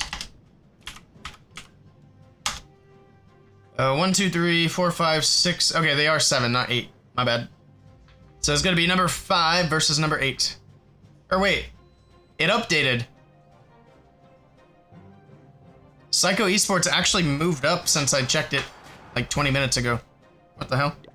So Psycho's ranked number 4 now. I don't know how that happened. Vatic must have lost a match or something. Alright, so Psycho's number 4 and VM Spacer number 7. But here we go with Enso with the Fireball. Double Earthquake to take down the Expo, the Monolith, the Ricochet Cannon, and all the walls as well. Okay, nice little quick open. We do have the backpack on the Dragon Duke. I would imagine a giant arrow as well, indeed. And a spiky ball if we want to get real fancy. We got a Warden Walk from the bottom side of the base. We got throwers in from somewhere. Okay, they're with the Warden. And notice his time management. He's not doing his Duke and Queen giant arrow setup first. He's doing the Fireball and then the throwers and log launcher. Now he's going to do the giant arrow and the Duke across the base. Earthquake, can he get the clan castle down in time? And he does. No troops out of the CC. Very nice. And the time management here, perfect. But let's see if it's enough for a triple. Pushing in towards the Town Hall compartment. Be able to get into there, no problem. You have that Duke on defense. It's going to be a little annoying. Wall break, Ice Golem to the right side to distract the heroes and freeze them up. Got some air skellies holding up his Duke, though. That's very annoying. Alright, but he goes down to Phoenix. He does have a revive as well. The Yeti on the left side actually takes down the Revenge Tower there. Very nice. The Yeti and the Booger did. Use the invis to help make sure it happened as well. Alright. Well, he has yet to revive the Duke. We'll see if he's going to. The King on defense is going to be very annoying here. He has to take down the Fire Spitter. Might be worth an invis here. No, never mind. He doesn't need it. He doesn't have any healers, though. There's no healing left. That could be a big problem. Got a Headhunter in for the King. Alright, now the Duke can finish up the Town Hall. However, everything's gone. He just now sent in the Barbarian King. So we got the king coming in super late from the top side of the base. More air skellies for the Duke to deal with. But it's just the Duke, which is dead, and the king. So it's just the king now. And the king's got the ball and snakes. A little bit of cleanup. Got a wall break coming in. I don't think there's any shot this is a triple. But, man, what a good try here from Ansel. Time management was good. He had plenty of time. The opener was solid. Everything just died. He lost his healer somehow. I didn't see how the healers went down. But I would say that's probably what cost him a shot at a 3-star here. Because when your healers go down, your troops go down, and it's game over. Nice try, but yeah, it's looking like it's going to be a victory here for Psycho. Unless Psycho does some sort of crazy 1-star attack. I think they just need a 2-star now to lock in the victory. Good try to UNR. They had some good hits here. They just weren't able to finish them out. Not quite able to close out that 3-star. There's still a lot left. Nice try. Percentage doesn't matter anymore. Alright, one last attack for Psycho. Who's the last hitter? It's Celino. Psycho Esports, former world champions. Most of these guys were on the world championship team back when they were Clash champs. Which, that's also the only year that Clash Champs as an org has sponsored an esports team. They did it for 1 year, they won the world championship, and then they exited. They're like, hey, we hit the home run on our first try, we're done. We'll call it good enough.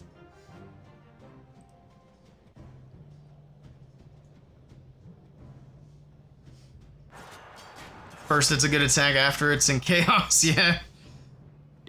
I swear, all these attacks, they start out so good, and then it's just... It goes downhill quickly. Alright, it's gonna be standard Duke equipment. Fireball. Okay. He's just gonna start straight out with a fireball here. To the Expo, double Earthquake to take down these buildings. No, just one Earthquake. Okay. He can finish off the multi-archer tower, no problem. Just a simple fireball, nothing crazy. He's gonna do his Warden Walk until this area is cleared out. Does have a troop launcher selected, so I'm not expecting a flame flinger to come in. Of course, the archer tower is a one-shot, so it'll go down quickly. Just needs to get over there. Then the question is he going left or right? I feel like left is more risky because they need the 2-star. Okay, yeah, he's gone to the right. So he goes to the right side. That's gonna be closer to the town hall. It's less risky for the 1-star. Plus, he doesn't really have pathing from the left, to be honest. He would have to go clear to the left because of that dead space. Going from the right has more clear pathing through the middle. So it just makes more sense. Wall break to the right side to the monolith compartment. Queen setting up the funnel so the throwers go in. Queen checking for any seeking air mines for these healers. Alright. King to the top side as well to help finish the funnel. Looks like the Queen might come back and help join up with the throwers. Pops her ability here. The giant coming out, joining with the King. The Queen's gonna stay with the King. There's the troop launcher coming in. Monolith goes down. Alright. Troop launcher will get these wall breaks out as well. Try to get these walls opened up. Maybe.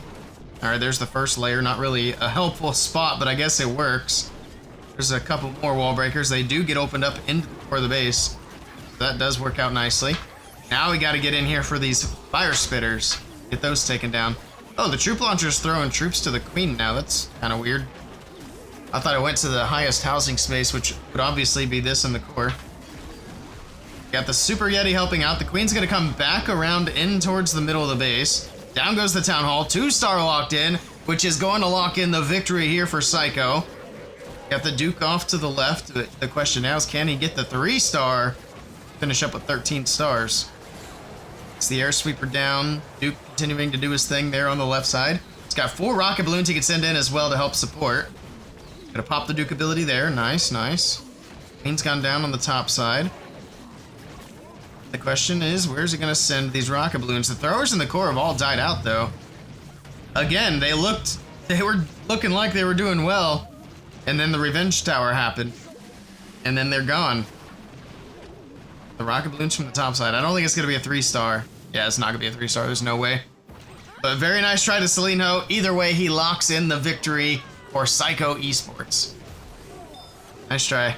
And GG's all at the same time. Alright. I think UNR has one last attack. Obviously, they can't win the match, but if they could wrap it up on a strong note here and get a triple on the board, that'd be great. Give them something to celebrate. GG's, GG's indeed. Because the best UNR can do is 11 now.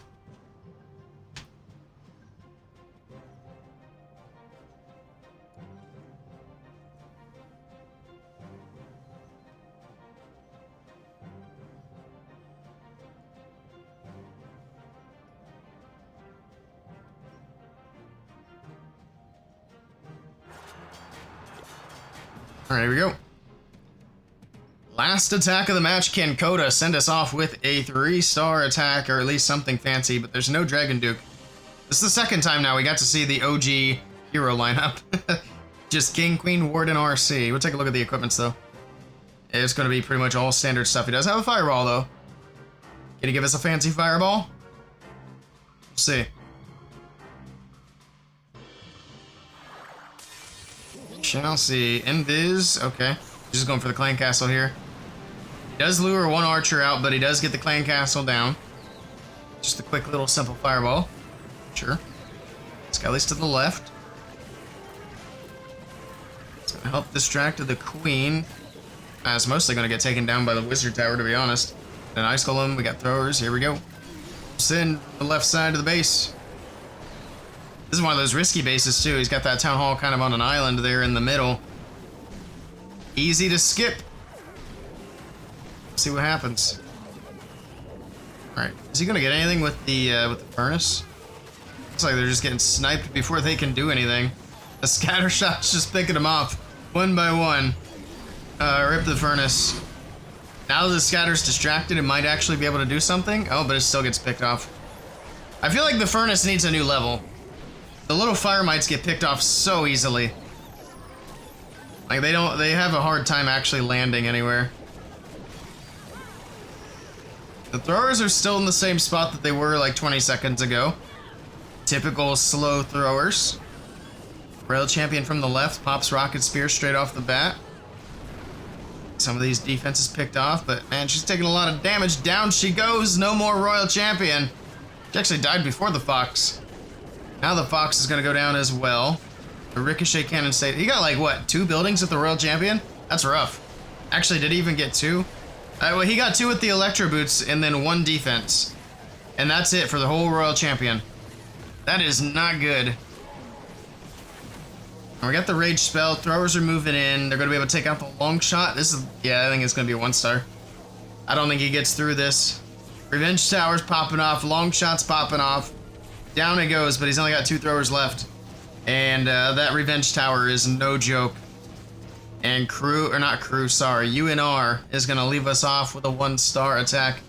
Nice try to Coda, nice try to UNR. But not able to get it done today against Psycho's bases. So they're going to finish up at 9 stars. Alright. Only 12 for Psycho, though, so their defenses were pretty decent.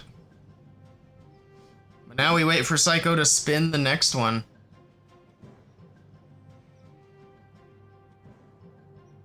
Alright.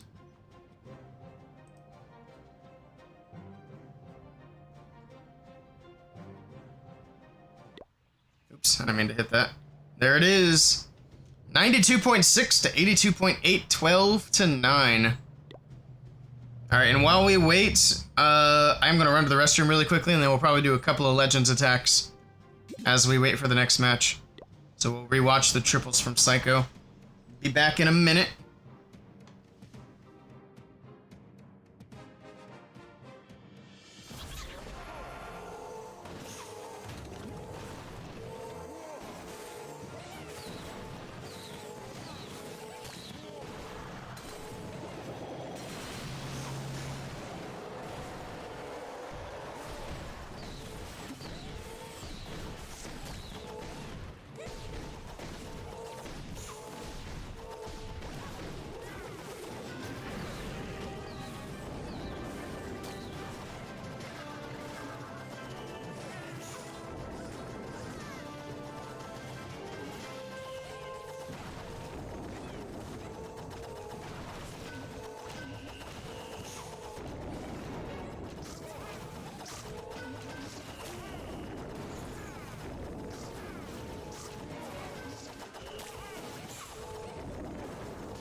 That emote combo reminds you of Mr. Bean's painting scene.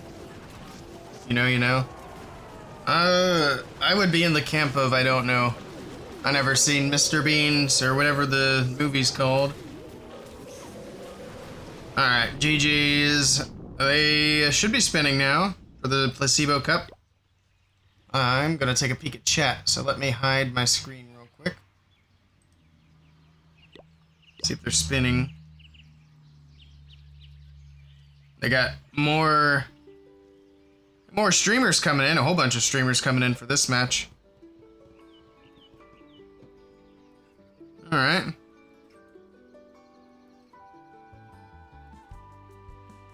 They're not spinning yet, but it should be soon. In the meantime, let's do some Legends hits. We've already done, what, 3? Yeah, 3 of them are done. We're almost halfway through already.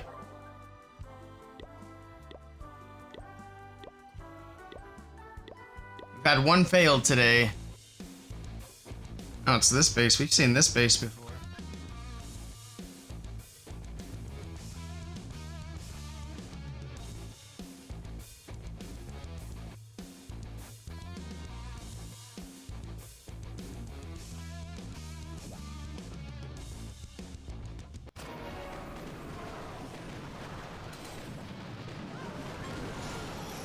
Nice.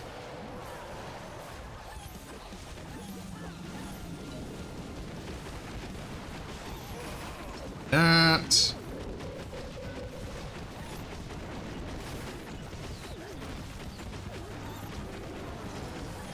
Alright, that's working out nicely so far. Hang on to the Warden's ability because we're not really in like the big damage area yet. Pop the Prince though. That'll work out pretty well. Of course, we got a bunch of CC troops down there. That's kind of annoying. My Duke's still alive. We haven't really used any revives yet. We're gonna use one here for the Prince. Once he's like not right on top of the Archer Tower.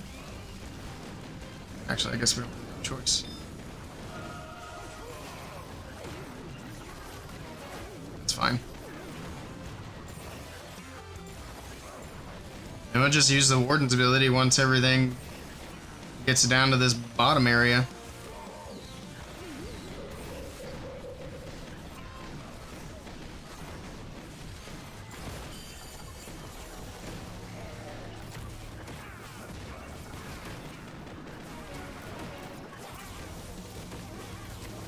Alright, let's see if we can get through.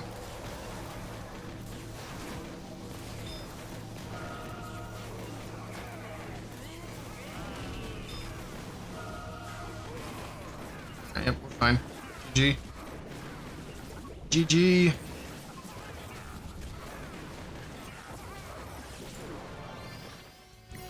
And we swagged a revive. This base is everywhere in Legends? Yeah, I've seen it a lot. I've seen it in War, too. You follow a few people who do Legends hit on it, stream daily? Yeah.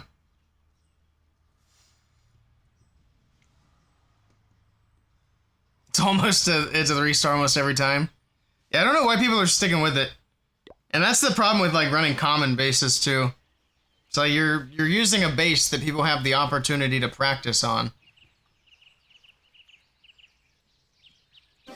When you could go to WBB and get yourself a less common base. What do we have? This. I don't really care about that. I guess it gives us a Max Duke, right? Kind of cheating. Alright, did they spin? They still haven't spun. We're gonna have to do ranked attacks for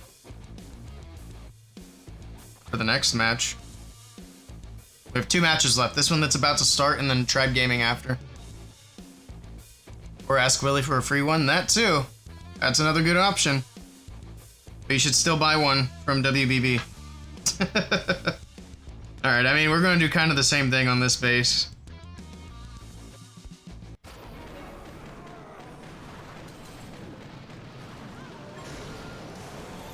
Look at that. Oh my goodness. It's gross.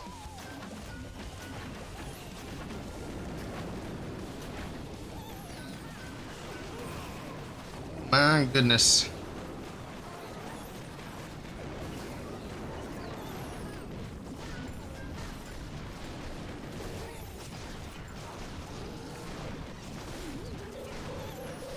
Binge tower shots are coming in.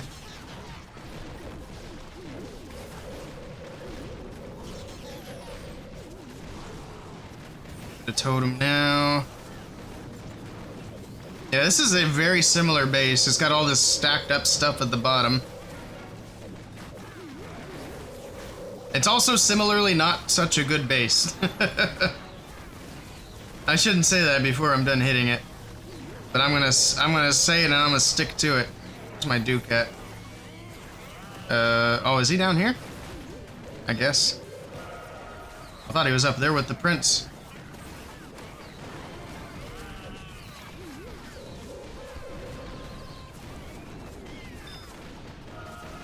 So bring the prince back. I wish his meteor staff would target that air defense first. That'd be cool.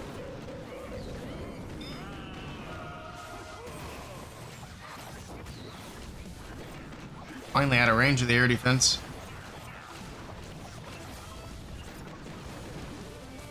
There you go. We could revive the queen. We don't even need any of the revives now. Ah, we use one more there for the prince. GG. Alright. The equipment's so overpowered, yeah, it's crazy. It's busted.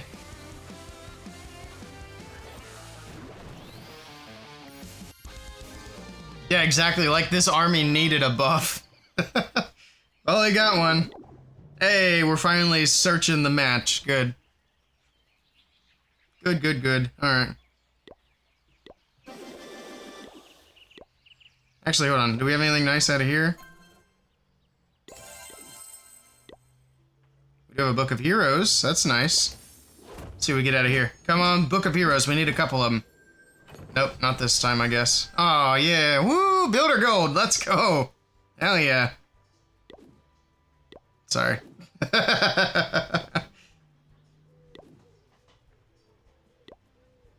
Accidentally turned the sarcasm all the way on there for a minute.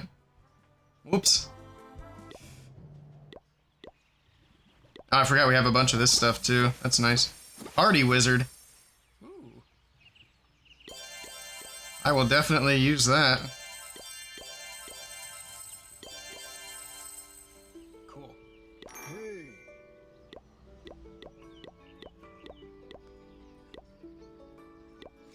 Taking all them builder potions as well. Builder gold for a max builder base? That's crazy to think that I would have a max builder base. It's just max capacity. I don't use it. Should I? Let's do it. Upgrade the battlecopter. Actually, my capacity is not even max. That's also kind of crazy. I guess we'll go Archer Tower. It's the most expensive thing. There we go. Look at that. I can even get the lab going. Because don't assume my lab's maxed either. See if we can get anything more. It's the first time I've even looked at Builder Base in probably a month. I didn't even do it for clan games. There we go. Cool. We did Builder Base stuff today. And that's the end of the Builder Base segment. Alright, we got a match. Psycho Esports versus VM Space. This is a top 10 matchup. Psycho Esports ranked number 4, VM Space ranked number 7. Reset my recording, and these guys will be starting here soon. But in the meantime, we're going to do a few more Legends attacks. After all these years, I would think everyone would have a max base. I mean, if you were to even play it a little bit, you would easily have a max base by this time. Especially if you've been playing the entire time Builder Base has existed, like I have. But I just care so little. I care so little.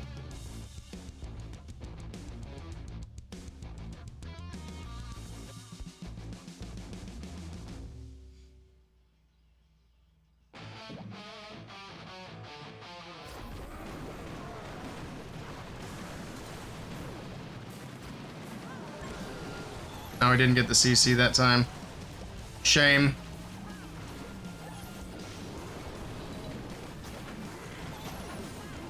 It's alright. Should still be fine. I should probably print in too. Witches on defense. Come on, dragons, get up there and help with the witches.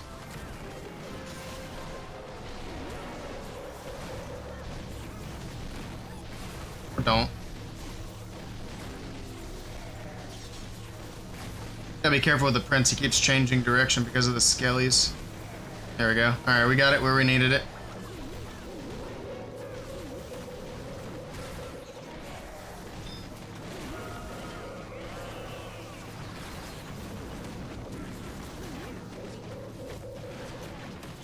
So 3 revives.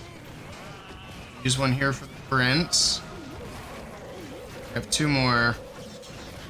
Need that revenge tower down. And that prince. Come on, get the prince down.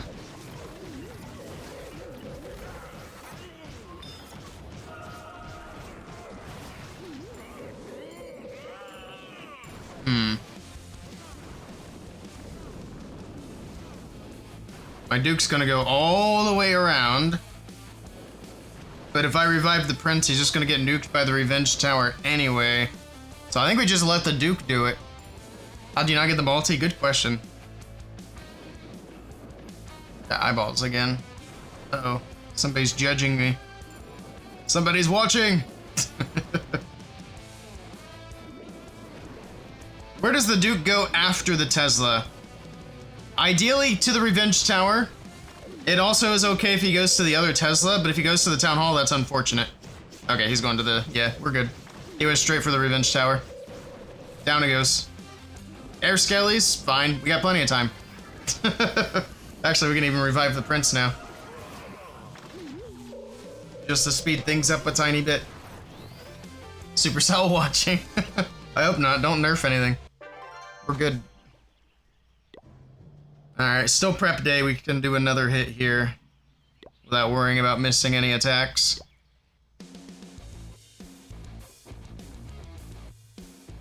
Ugh.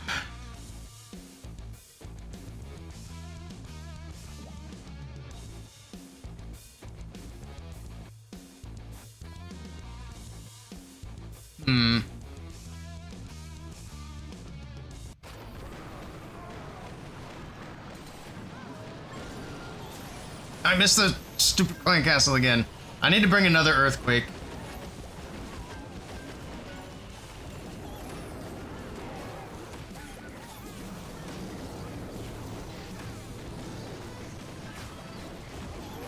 So I think that would help.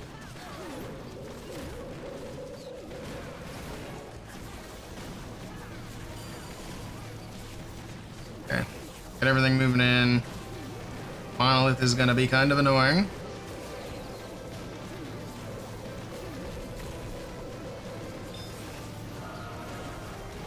Try to get down with that dragon. Okay, we still got the revenge tower. It's another one of those cases where the prince moved as soon as I hit his ability. Oh, we didn't get the dang monolith down. Yikes. It's just barely hanging on. Come on, Phoenix. Go, go, go, go, go. Come on, Phoenix. Oh my god. That's annoying. Alright, there we go. Where's the Duke? Actually, where the hell? I'm so confused. He's dead. There he is. He was hiding under the dragons.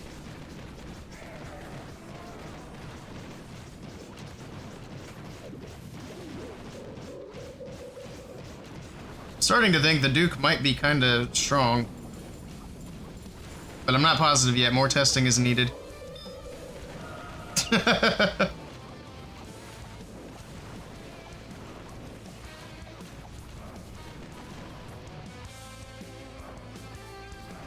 I mean, it's another triple. Not the cleanest triple, but it's a triple.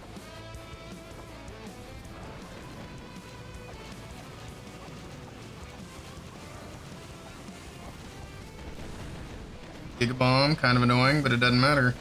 Doesn't matter. GG. 50 seconds to spare, too. Sheesh. Alright. Where we at? Now we got time for one more. Got like 6 minutes. This is gonna be the last one, right? Yeah, last attack of the day. Can we go 7... Or wait, no. Yeah, 7 triples on the day. Because I failed 1. I did fail 1. He's got double earthquake towers. Oh my goodness, thank you. We don't have to worry about poison or rage. That's very helpful.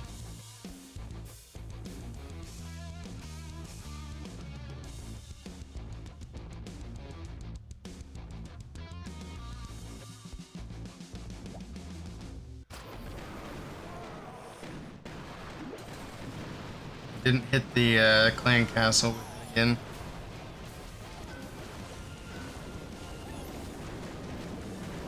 It's okay. Smasher, that'll be nice. We also don't have a long shot to deal with. Smasher can be kind of annoying, but he's really not that bad. Needs another buff.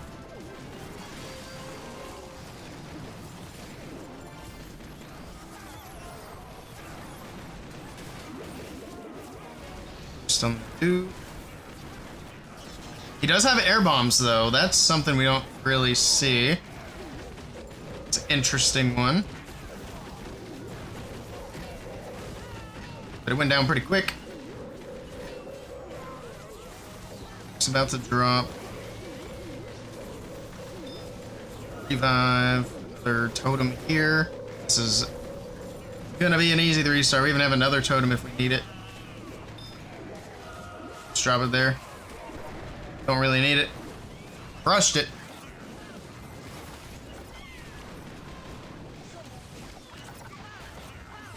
Got all of our heroes up. I can't do anything with my revives. Earthquake Tower was so overhyped when launched. I thought it was going to be good. Because in theory, it seemed like it was going to be good. But in practice, yeah, not so much. Even if I was using a ground army, because I've been testing the Earthquake Tower, it's just not good. It's quite terrible. Alright, now we can just hang out and watch, but we did get... We got almost all triples again today. We went plus 310 today. Yesterday was plus 320 with this army.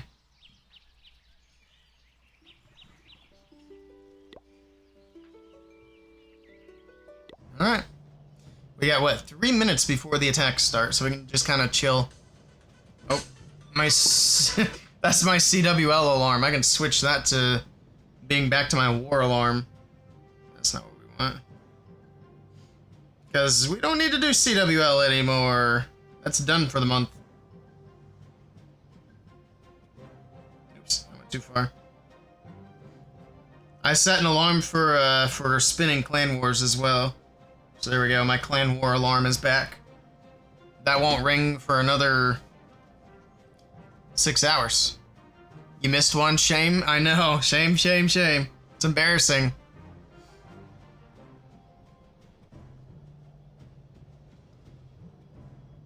Did we even look at the lineups here? I don't think we did.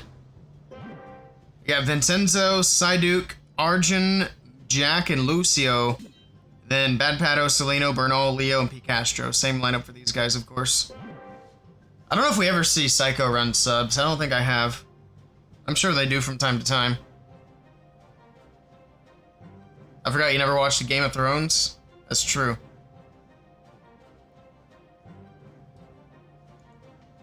Is that where that meme comes from? Where there's the lady, like, ringing the bell? Saying shame? Shame, shame? If so, then I still kind of get the reference, because I've seen the meme. Okay, okay. Yeah, I've seen the meme, I just haven't seen the show.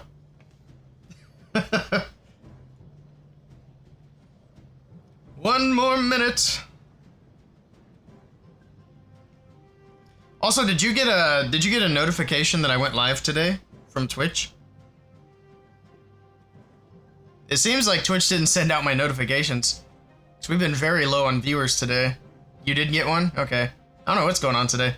Everybody's just taking Friday off, I guess.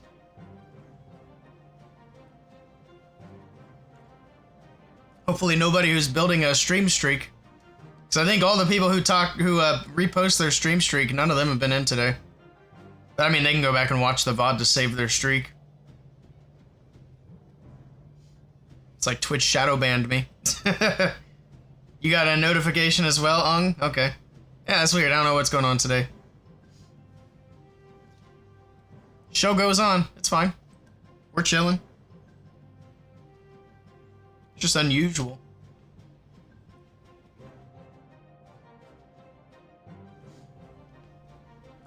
Rhonda slacking? Yeah, we haven't seen Rhonda today. We haven't seen Rika. There's a lot of people I could name that we haven't seen in chat. But you never know when you say something that makes the purple people mad. I don't want to get shadow banned. But I don't think that's the case. I don't think that's what happened. But these guys can start their attacks whenever they are ready. We are within the attack window. I don't know which side goes first. I'm excited for the hits from this match. Should be some good ones. DM Space gonna be trying to get their elo pushed up. Alright, here we go. And they're going to be the ones to kick it off. We got Lucio to start things off. Let's see what he's got. He does not have the new equipment on the Duke. He does have the Torch and the Snowflake on the Warden and the Royal Champion. Okay. I don't really see the Snowflake ever. Could be an RC charge to start it off. Should move in, grab the multi-archer tower, and then continue in towards the Expo. Okay. Next invis down, sure. The Expo, get the cannon. Eventually. There we go, Expo goes down. She actually goes to the Wizard Tower first. She might even skip the cannon and go for the Revenge Tower, which is actually better. He's gonna go with the invis to make sure that's what she does. Because he wants her to get the Revenge Tower down. Oh, but the invis wore off, and she goes back to the cannon, so he just goes with the recall. The Fox did die here. Oof. Unlucky. Alright, here we go. We got Super Bowlers from the bottom side of the base. Love a good Super Bowler smash. Bowlers moving in. We got the wall opened up. We got an Ice Golem coming in to help support. The first Ice Golem freezes. They did have one in earlier as well. Queen to the right side of the base to help make sure the funnel is set. Keep the bowlers inside as much as possible. Troop Launcher as well. Troop Launcher's been really good for helping open up walls. There's the RC's ability. It's gonna freeze up some of these defenses. I think the RC's dead now, which is unlucky. Pops the Warden's ability, so now we have the Torch to get these troops through the walls. It also does boost their movement speed, so they can move a bit quicker as well. Alright, pushing right on into the core of the base. Got the healers keeping up, barrels still popping over the top. Alright. Torch still in effect, but look at these Super Bowlers. They're getting absolutely cooked in the core, and just like that, all of the Super Bowlers are dead. Oh no. He still has the Town Hall to get through too. Got his Dragon Duke in the mix. It currently has the Angry Jelly, so he needs that Angry Jelly to wear off. Actually, no, he's got the Queen. Okay. The Queen saves the Town Hall, so he doesn't have to worry about a one-star disaster. But now it's just going to be a matter of grabbing percentage, because there is no shot this is going to be a 3-star for Lucio. Nice try. How much percentage can he get? Also, this, that Prince skin looks really crazy. Looks very odd. Is he gonna, what's he gonna revive? Revive something, sir. There you go. Oh, that's a bold choice. He revives the Queen right next to the Ricochet Cannon. She gets one building and dies. I think he was worried about the air defense for the Duke, but I still think the Duke would have gotten at least 2 buildings. Yeah, I don't know why he did that. Okay. Well, it's going to be a very low percentage attack. Nice try to Lucio. Big defense for Bernal. Good try. Alright, over to Psycho. See what they do with their first attack.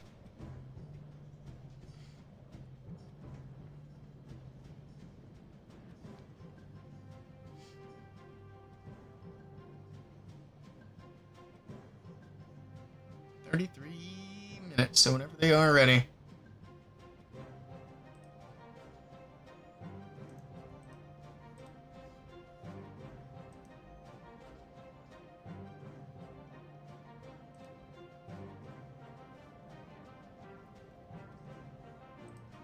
Alright. Still waiting. Be impatient.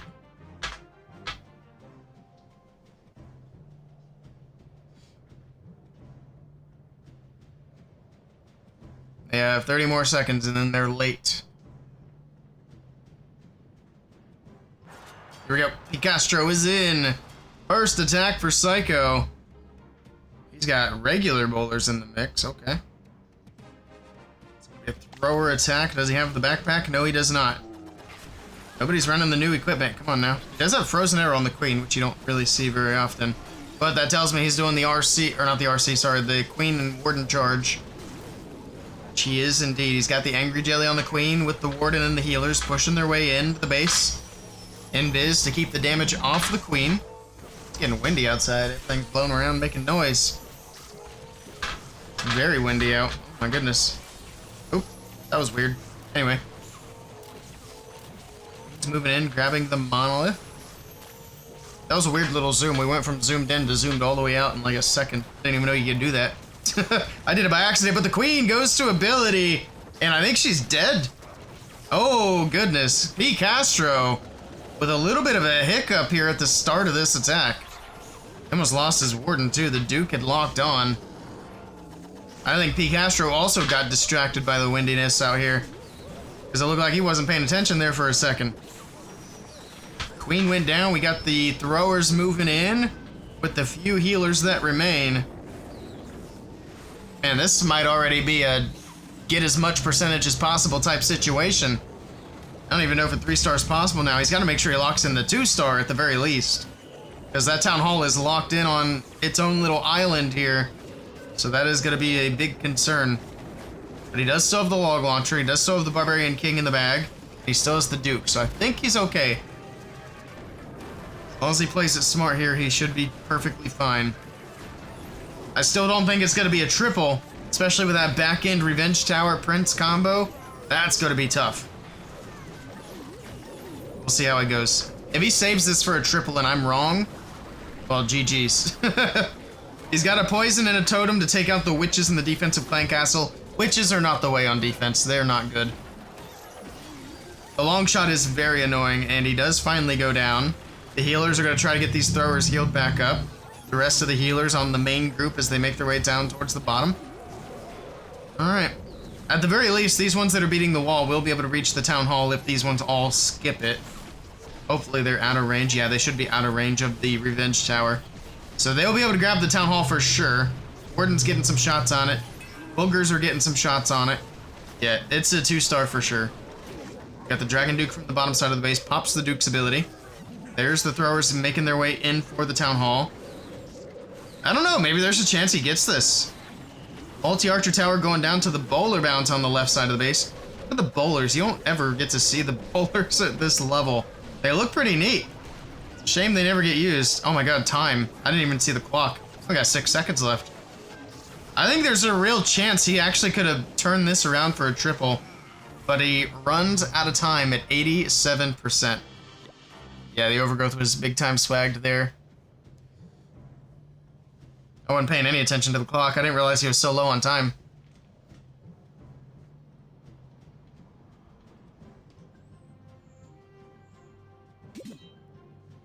Well, we're all tied up 2 stars apiece. 63% to 87%. BM Space, they've got some making up to do. Let's see if they do it. Here we go. Here we go.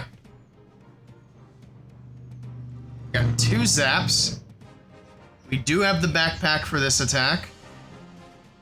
Okay, and we got the horse on a stick for the king. It's only level 20. He's got to get that leveled up. Here we go. The Duke is in. Invis. Okay. Interesting. Earthquakes down the middle. Pops the ability right through the core. Giant arrow to clean it up from the backside. And the zaps as well. He clears out the entire core of the base. Okay. Nice opener. Let's see if it's enough. Very neat. Throwers moving in. They're going to split a little bit here, maybe. Now they're all going to head up towards the top. Perfect. King ability on the right side of the base is popped, using that horse to get over the walls and the giant gauntlet to tank all this damage. Takes out the monolith. All right, Queen's doing good. She's going to be able to get through the ricochet cannon. So far, so good. Does have the log launcher in from the left side to start opening up towards this town hall. Dragon Duke to deal with on defense. Not going to be a problem for all these throwers. That's a lot of damage output all at once. Totem on the top side of the base, couple of super barbs for the funnel. Walls are starting to get opened up by the log launcher. Then opening up towards the town hall as well. Another log should do it. There we go. The town hall compartment is open. Still have the queen on the far right side of the base. We do have an ice golem moving its way around still. Can he invis that queen? Keep her alive? Yeah, no, never mind. Can't really take advantage of the freeze. I guess the freeze is still actually covering up the fire spitter, so he still is going to benefit from that. And we got more ice golems coming out of the log launcher, but they all kind of popped at the same time. But everything's frozen for now. Throwers getting through the king, getting through the long shot and skellies before finally pushing their way into this town hall compartment. The Duke on defense and the Prince on defense are also dead. So that worked out. Multi Inferno Tower goes down. I think he's got this. It's looking good. Lots of throwers still moving through. He's got a little over a minute left, which he's going to need all that time.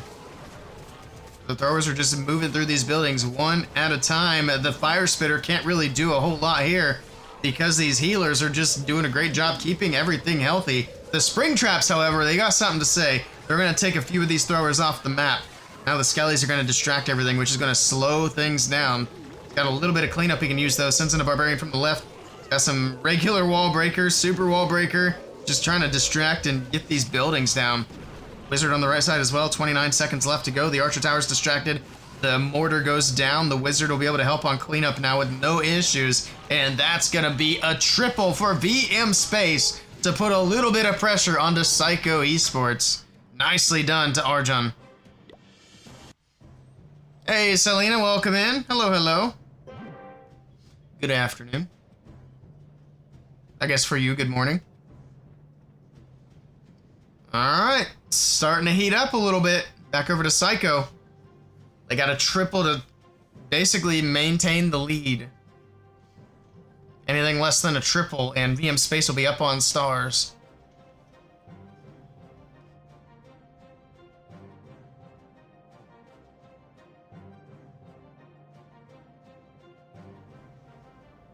Alright.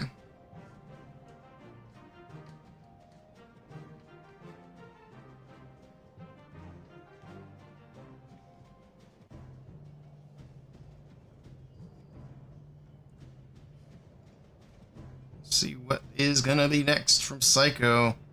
Whenever they're ready. Here we go. Bad Pato is in. What's Bad Pato bringing to the table?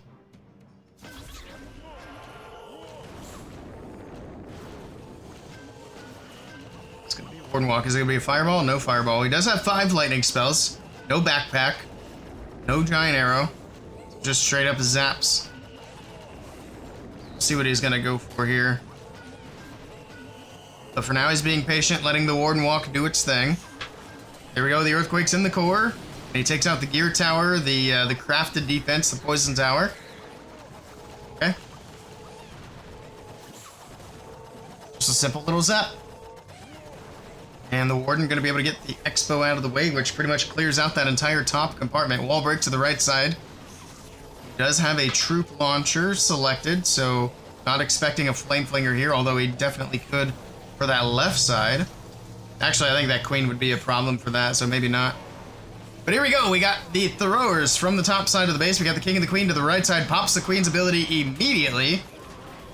And then log launcher from the right. So it's going to open up through the core of the base into the town hall compartment. Eventually. He does at least have the earthquakes on that backside, so those walls will go down very easily. And there we go, everything is opened up for the throwers. The king's still walking down this outside. The queen's gonna join up with the throwers down the middle of the base. We got a poison on the CC troops, including the long shot. We got the Duke off to the left to grab the scatter shot. Okay, the setup's looking pretty good here for Bad Pato. Get through the fire spitter on the right side of the base. Log launcher opens up in the core. Lots of seeking air mines get pulled by the balloons. It's going to keep a couple of these healers alive. Did hit some red air bombs, so some of these healers are low, but they're still kicking. They're still healing. And we got a big group of throwers right down the core. This is looking very good so far. We We got a little over a minute. He did lose the Duke on the top side, or I guess he made his way down here. Needs a little bit of cleanup up there. Once the, as I say, once the Prince goes down, he can drop the Headhunter for cleanup, which he should go ahead and do for the Hero Hall. Not sure what he's waiting for. Oh, he already dropped it. Never mind. He already dropped it on the other side. He's got one up there too. Never mind. I'm just blind. I just can't see. All right. Now these guys have got to get through at least one more wall. He might run out of time here. Oh my goodness, he's going to run out of time. I don't know if 30 seconds is enough. It's going to get through the storage easily. The Expo, now they're going to beat on a wall. Oh, they picked such a bad wall. No way. Oh, they picked such a bad wall. There's no shot now that they can triple. They needed to go into this compartment to get both the Wizard Towers and these outside buildings. But instead, they beat out towards the corner. And that's going to be a time fail for Bad Bado. I think it was probably a time fail anyway, to be fair. But still, that's such an unlucky wall. Good try, 93%.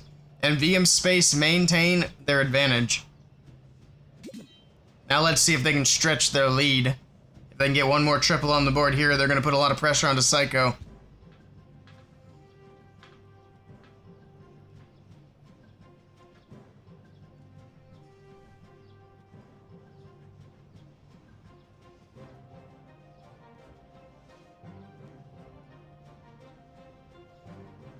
Alright. Whenever they are ready, they can go in. The attack window is open.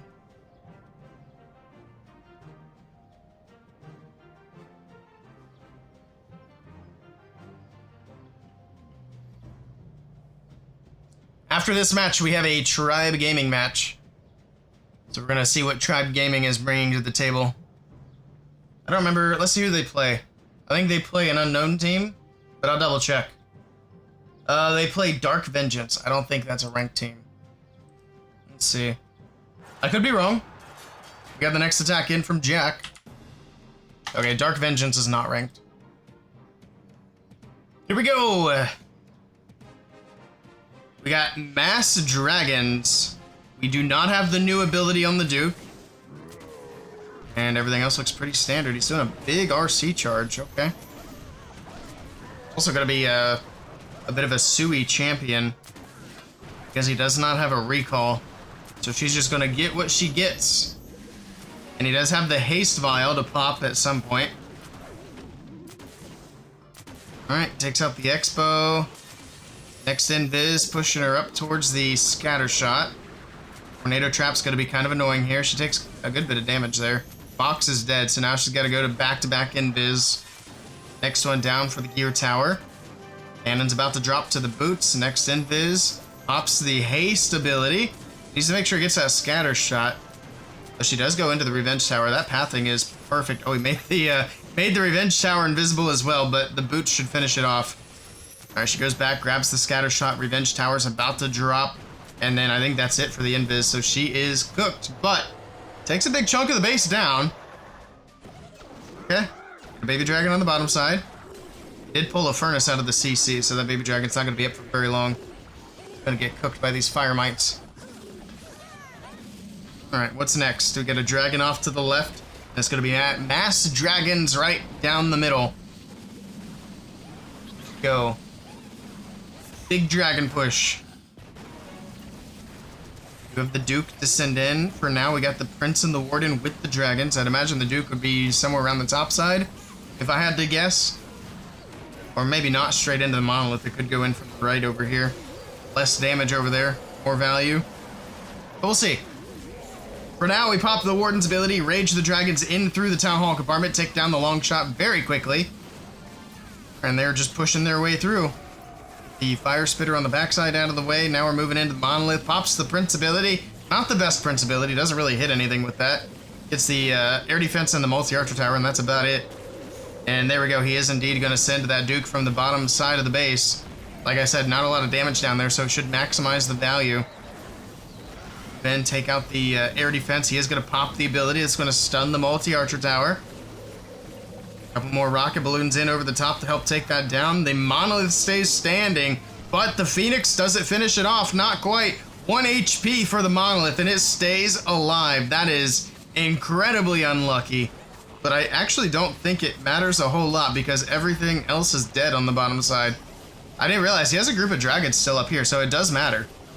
It actually is going to matter quite a bit here. That monolith going to be picking off these dragons, drops a freeze. That's his last spell. The time is ticking. Only 12 seconds left to go. Dragons are going down. Can the booger finish the monolith? Yes, it does, but it doesn't matter. It's not going to be enough time for a 3-star anyway. Nice try to Jack. It's going to be good percentage, but it will be a defense for Psycho. Good try, good try.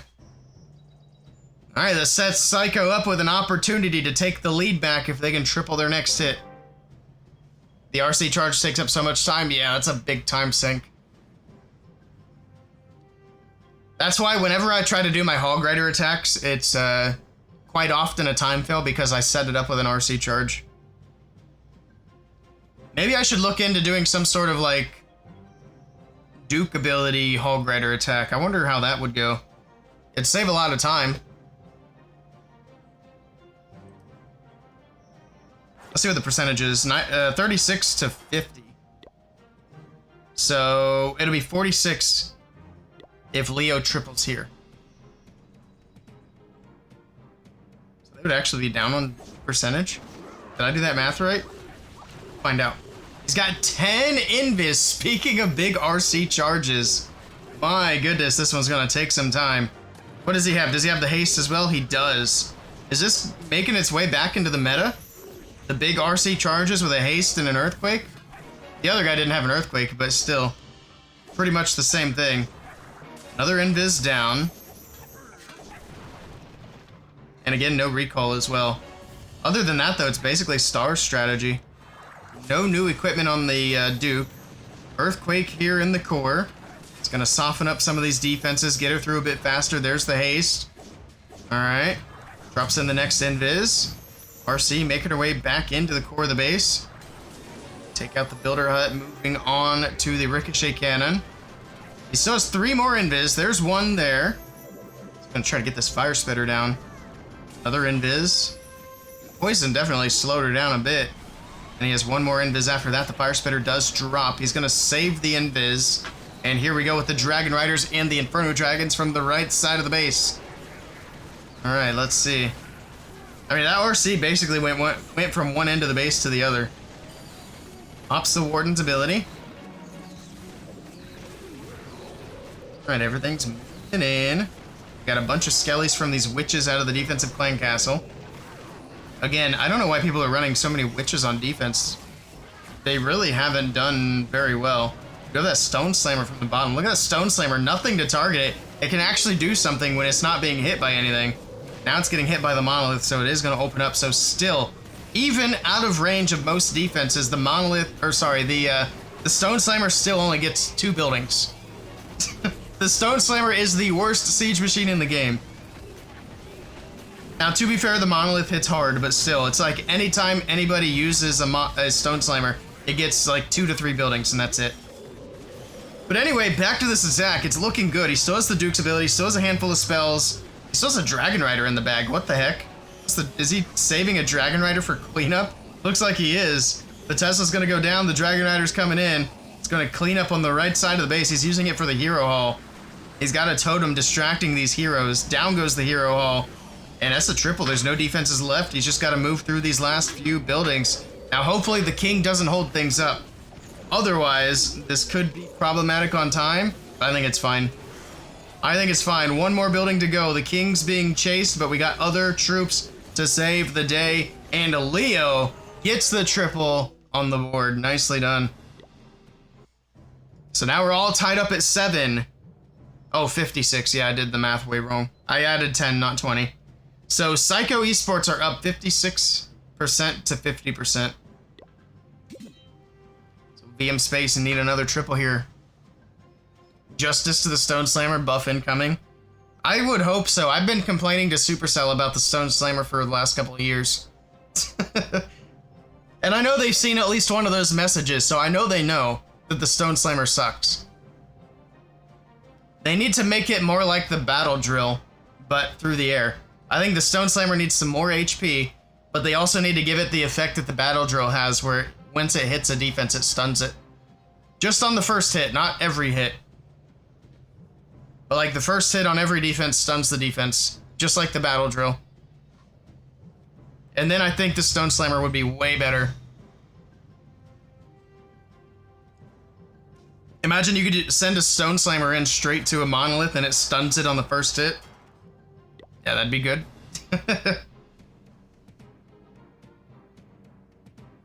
Imagine that last attack he used the battle drill instead of the Stone Slammer. That would have been good. Alright, let's see if Vincenzo can get a triple here for VM Space. They have fallen behind, so they gotta try to catch back up. In his attack, it wouldn't have mattered. Yeah, that's true. I mean, he got the triple. Oh, he's doing a Skelly Donut. Hey, we're bringing it back. I love to see it. Can he get the Revenge Tower and the crafted defense? The Lava Launcher. He got the Revenge Tower down. Lava Launcher goes down to the Skelly Donut. Hey, it wasn't a big Skelly Donut, but I love seeing it back. That's the first Skelly Donut we've seen in so long. Almost missed it. I was too busy yapping. Here we go. Throwers from the right side of the base. I mean, you don't expect to see a Skelly Donut. But there's hope. There's hope. Alright, throwers are moving in. Push their way in from the right. He doesn't really have any funneling at the moment, so just gonna kind of split up all over the place.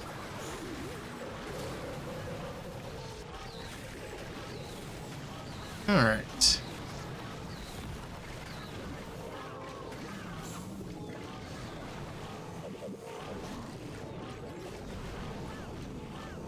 Still pushing in. We got the log launcher to open up down the core. Yeah, this is just, everything just seems to get stuck right there. And not only that, but it also seems like half his army's gone already. Like, we got the Skelly Donut opener, but the throwers are gone. The queen's there. Got, what, 3 throwers left? What's happening with this attack? Everything just stalled. Oh no. It's not looking good for Vincenzo. Honestly, if he could pull off a triple with this, I would be very impressed. He still has 4 hero abilities. He still has 1 hero ability. The Warden doesn't count. He's popped the king and the queen since I mentioned it. I think his king went down to auto ability. Phoenix brings him back so that he can continue to use his giant gauntlet. I don't think he got to use his whole ability. Why we don't let king go to auto ability. Ice Golem on the top side of the base is gonna freeze up the monolith. Duke pushed it his way through. He's got to be able to get through the air defense. There's the totem to help take some of the damage off. But other than that, there's nothing he can do if the Duke goes down and he's distracted by the king. We still have a couple of throwers in the core, but this is going to be a big defense for Psycho Esports. The Skelly Donut was cool, but what the heck happened over here? There was some sort of tragedy right there. You see all those giant bomb marks? Actually starting to fade away. There might have been even more. But yeah, the army was just gone. That was crazy. Try. Man, oh man. It's not looking so good for VM Space now. Even this percentage is not super great. Gonna get another couple of buildings. Gets it just under 80%. What are their percentages? Yeah, that 63 is brutal. But, I mean, obviously they gotta try to win on stars, which, with only 1 attack left, and Psycho with 2 hits, that's tough. But we'll see. Here we go. Bernal is in. And he's still sticking with his Root Rider army. Okay. No backpack on the Duke. Everything else looks pretty standard. It is going to be a Royal Champion charge. Seeing a lot of RC charges out of Psycho. I still like that approach. X-Invis down, takes down the gear tower. For sure. Multi-archer tower as well. She'll make her way to the builder hut, and then I think from there she probably goes to the air defense. Yeah. To the air defense, to the expo. He only has 2 more invis, so we'll see how far he wants her to go. Did make the expo invisible to try to get the scatter shot down. Made the scatter invisible. I don't think that one was intentional. Drops in one more invis. There we go. Now he's trying to get this scatter shot down. The Fox is barely alive. He's going to recall. Save the Fox. Okay. We got the Queen from the left side. Giant arrow straight away. We got the Duke coming in as well. So the Duke's going to go down towards the bottom side of the base. Root Riders in through the Town Hall compartment. Get these walls opened up. The Queen and the Giant can make their way in. Ice Golem to the outside of the base. Troop Launcher is going to help get some of these walls opened up. And we got Witches again on defense. Okay. He's got his poison. Is he even going to drop it? I don't think he's even going to bother. Down go the Witches. Don't even need a poison to take them out. That's crazy. Riders still pushing their way through. It's looking decent. A lot of defenses right here. We got the Monolith, Expo, Rage Towers, Flamethrower. Not Flamethrower, Fire Spitter. Same thing. It's the same thing. I'm just out here renaming everything. It's fine. It's fine. Got Yetis in the mix out of the Troop Launcher as well. Monolith did go down. Fire Spitter frozen. And it looks like Rocket Spear from the Royal Champion from the core of the base.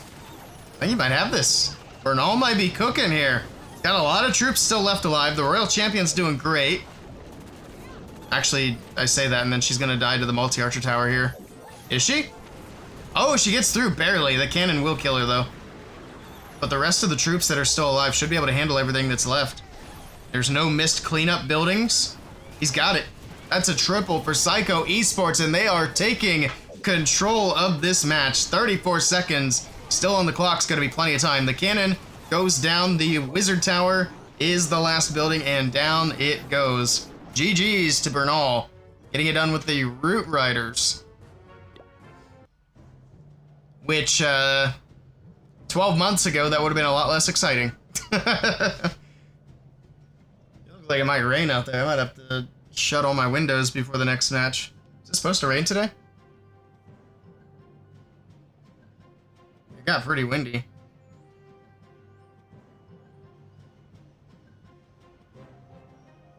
Oh yeah, there's rain coming. Shoot. Alright, after this match I gotta shut all my windows. Don't need it getting wet in here. Especially that window that's right beside the PC. We don't want rain getting in the PC. That would be very bad. There would be no content for a while. Ever figured out what was the noise in yesterday's stream? Yeah, I did figure that out. So it was the capture card. It was the game noise coming through, but it was all messed up. It was like stuttering and staticky, and it kind of, like the microphone had some weird stuff too, but it was like almost entirely the capture card. Also, that beeping is so loud. Jesus, I don't know if that's coming through the mic or not. But here we go, a last attack, I think. Is this the last attack for VM? I stopped paying attention. But he does have the backpack. Giant arrow. Okay. He's got his 3 earthquakes. Let's see what he does with this Duke. Let's see it, buddy. Got a Yeti from the top. I don't want to zoom in too far. I don't want to miss anything. I don't want to miss the Duke shenanigans. Earthquakes here. Earthquakes in the middle. Duke. Oh, giant arrow first. Okay. And there's the Duke from the backside. And he does get the monolith down. Gets a bunch of damage on the fire spitter. And then takes down a bunch of these buildings on the bottom side as well. Does not get the revenge tower. I think he got pretty much everything else he was looking for here. I think he didn't get the revenge tower because of the builder hut. He also missed something because it's almost full health. But in any case, let's see if it was enough value. The Dragon Riders from the right. Alright, lots of Dragon Riders pushing in. We got the Prince in there to help as well. Yeah, there's definitely a storm coming. Pops the Warden's ability. Some troops moving in towards the long shot on the top side. Our way through, going to be able to grab the scatter shot here, grab the air defense, nice totem. It's going to distract the defending Duke and the air defense at the same time. Did not manage to get that sweeper down. Everything on the top side has been taken care of. No more revenge tower over there. Tornado traps spinning these Dragon Riders in a circle. They're going down quickly now. Dragon Riders are thinning out fast. But he still has a handful of spells. And he still has the revive. So if he needs to bring back his Duke, he can. Has the Duke even gone down yet? No, the Duke's still alive. He doesn't even need the revive right now for that. Got a Skelly spell on the backside of the base trying to distract some of these defenses. He's also got a freeze to use. He's going to use it here. Cover up the gear tower and the multi-inferno tower. Got a couple of inferno dragons still left alive. 3 of them, actually. And they're looking pretty healthy, too. But the Duke is going to go down here shortly. He can use the revive, bring the Duke back. Is that going to be enough to triple? I think it is. There's nothing left, basically. He's got the multi-archer tower. That's pretty much it. He is stuck on the Barbarian King at the moment. But look at that. The Meteor Staff is taking out the multi-archer tower. The Duke, or sorry, the Prince goes down to Phoenix. We need one more Meteor Staff strike. That Builder Hut's healing things back up. There it goes. And down goes the Builder Hut as well. He did revive the Duke. Oh, we got the Queen to get through as well. That's kind of nasty. Can you get the Queen? Go, go, go, go, go. Get the Queen. No! She stays alive. I might have spoke too soon. The Queen's gonna hold the line on the back end of the base, and it's gonna be a defense for Psycho. And a big miss for VM. And I was so close. I thought he had it. Strong winds can hear the windows creaking. That's actually the gate. So there's a gate by my house. The old house. And it's being swung back and forth. I should just pop it off its hinges so it's not swinging. But yeah, I mean, it is still pretty windy. That was indeed the last attack for VM, so Psycho just need a 50% 2-star and they win. Rip. Is Archer smoking in the camper? Fun fact about the fire alarm, I actually disabled the smoke detector. I took the battery out. I hate smoke detectors. I feel pretty confident that if there's like a fire in the middle of the night, I'll know. I don't think I need a smoke detector to wake me up.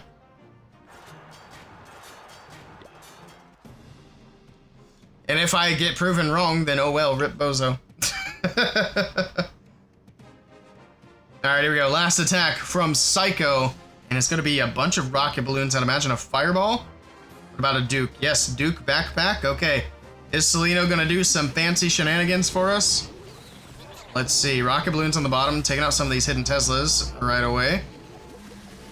Or rocket balloons from the right side.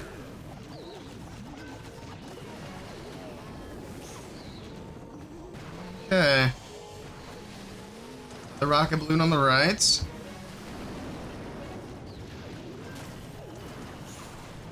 There's the fireball. I almost missed it. He popped it pretty quick. I was expecting some invis. I guess he only brought one. So he wasn't really going for a big fireball. I was sitting here waiting, anticipating. We got a flame flinger from the right side of the base. Electro Dragon to the left. Okay, so far so good. Down goes the defensive Duke. No worries there. I think we're going to grab the multi-archer tower. Barbarian King is in. Queen with the giant arrow also in. And there's the Duke across the base. And the earthquakes to finish off the Revenge Tower and the Clan Castle. Very, very nice. All right. But is it enough? That's the big question that we always ask. The fancy tricks are cool, but they don't always work. There's the spiky ball to help out as well. Get a little more damage towards the back end of the base. Very nice. Scatter shot down with a flame flinger before it opens up. Might even be able to get a shot on the builder hut there. Actually, no, he still needs to get that scatter down. It's gonna take a minute. Got heroes down in the core already. Gordon Walk's still going strong though. Still has a rage, still has an invis. Still has a revive. So he could probably bring back the Duke if he wanted to. Actually, where is the Duke? There's the King. Oh yeah, that's the Duke there. I thought that was the Queen for some reason. I don't know where the Queen went. There's an invis. Did he bring the Queen back? Did he mean to bring the Queen back? I don't know if that was intentional. But there we go. We got a Queen / Warden Walk now, moving up towards the top side. Honestly, the only thing I'm really worried about here is time. Otherwise, he should be fine. There's the totem. He's got one more totem after that one. Takes out the multi-archer tower. Yeah, time's the only big issue. The Queen's beating a wall, of course.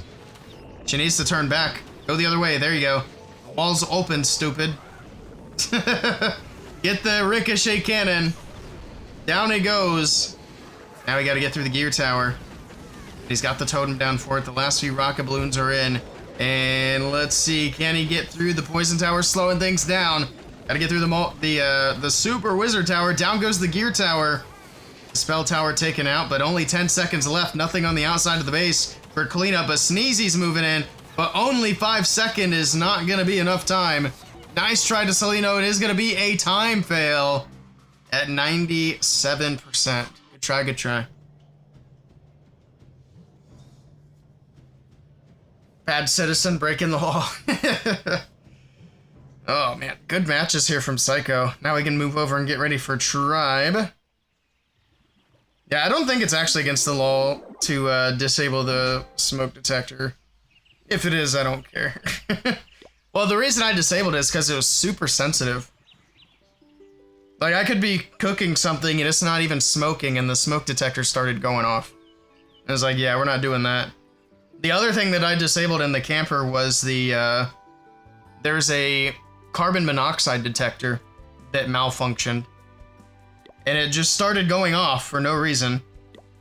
And I brought in another carbon monoxide detector just to verify that I wasn't like about to die. And once I verified that there was no carbon monoxide in here, I just pulled it out of the wall and unhooked the wires. But yeah, I was sitting here on the computer doing something and it starts beeping. And obviously at first I'm like, oh no, there's carbon monoxide, that's a problem. So I got Archer out of the camper and opened up the doors and windows for a minute. And then it stopped going off, so I, you know, went back to doing what I was doing and started going off again. By that point, I was suspicious. Is my thermostat fixed? No, it's still not fixed. I need to call the guy back. I called the worker a few days ago, but they were closed when I called. I left a voicemail and they haven't called me back. So I gotta call them again. I need to do that today. Yeah, I need to do that after stream. So I gotta call them back and try to get them out here. I don't need those. Let's find the clan that I need to get into and then I can close my windows before my PC gets wet and before my carpet gets wet. Because all of those are bad things. One much more bad than the others, but still. Can we get into Tribe? I probably have these guys bookmarked. I don't know. Actually, probably not. I haven't streamed a Tribe gaming match in quite a while. Probably not since Golden Tickets last year. Unless you count filming them in person. Then I streamed them in Atlanta. Technically. I'm gonna bookmark them. This is Vortex again. Alright, so that's sent. Also, speaking of Atlanta, Archer farting on the monoxide meter. Yeah, maybe, I don't know. But I couldn't get it to stop going off. It was really weird. For a brand new camper, it seems to have a lot of freaking problems. Which is really frustrating, because this is not a cheap camper. But speaking of Atlanta, I've started going through the footage for the vlog. So we'll probably get the vlog posted here soon. I don't know how long it's going to take Jason to edit it together, but I'm going to get it sent to him real soon. Alright, we got into Tribe Gaming. Let's see if they've started their match. Not yet. Hey, Hellstorm. Nice base, thank you. We are wrapping up the supercharges. So we're almost max. We just have to craft the defense and a handful of supercharges left. We're getting there. Alright, while we wait for these guys to start their match, I'm going to throw a replay on, and I got to shut my windows before the rain starts. There we go, that's what I'm looking for. Alright, so I will be right back.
was a lot of windows.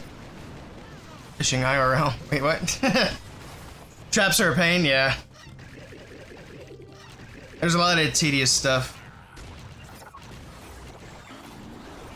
Alright, let's see if they've matched. They are matching at the moment. So what I will do, is I'm going to pull this open on the PC, and then we're going to go do some ranked attacks until the attacks start over here. But I can pull this up on PC and keep an eye on the match.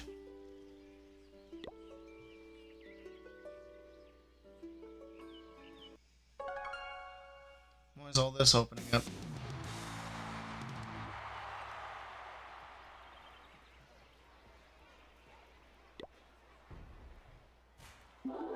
We have half of our ranked attacks to do. We're obviously not going to do all of them, but we should be able to get a few of them done. This is taking forever to open on the PC.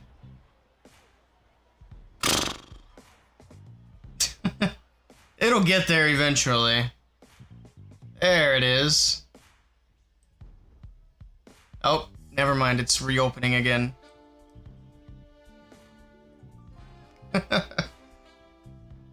Alright, cool. Oh my god, are you serious? In the time that it took me to do that, I'm under attack and I have to watch the hit on my main account. Where's my display? Just in the few seconds that we took to actually swap over. That's so dumb. Cool. You don't like Legends? I don't really have an issue with Legends. I just don't stay in Legends because I don't do attacks every day. And I never will. I can't be bothered to do attacks every the other account.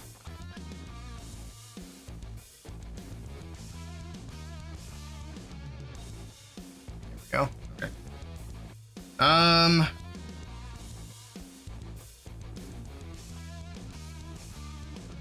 Just go from the bottom. Oh, I'm really thinking about it. It's not exactly a tough base with basically no difficulty. I missed the clan castle and I don't even care. Doesn't matter. Doesn't matter.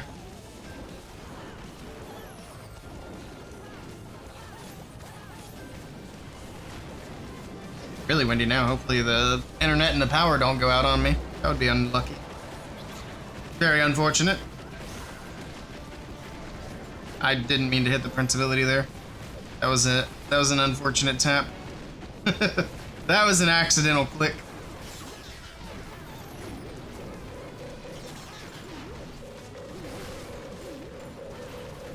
Alright, the Duke back here. Still chilling.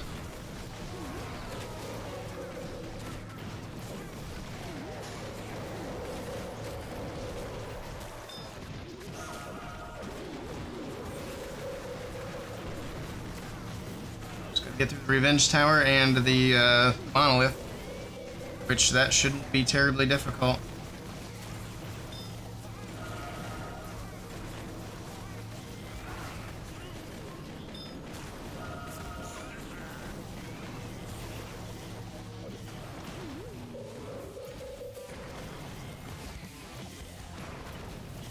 Alright. Not bad. Hey, Hawkeye. Or Hockey Boy. I apologize. How you doing?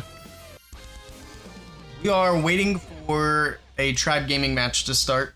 We're gonna watch the Tribe Gaming match, and then that'll probably be it for today. But this will be our 4th esports match for the day. So if you want to catch up on esports, you can always go back in the VOD. Although we did miss a little bit of the first match because I was having technical difficulties.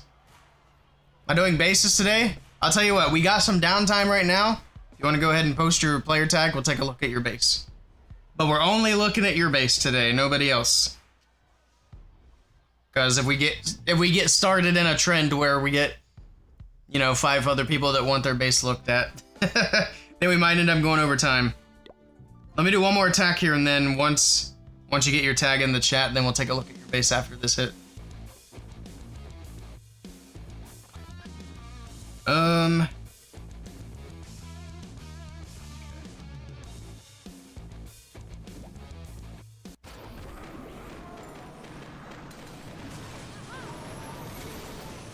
Nice. That's what we want to see. Land castle drops, everything in the core's dead. Huge.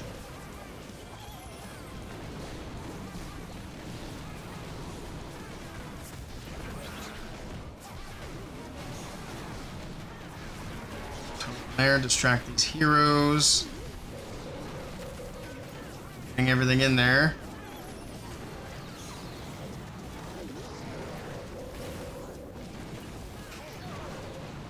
Right, I see him now.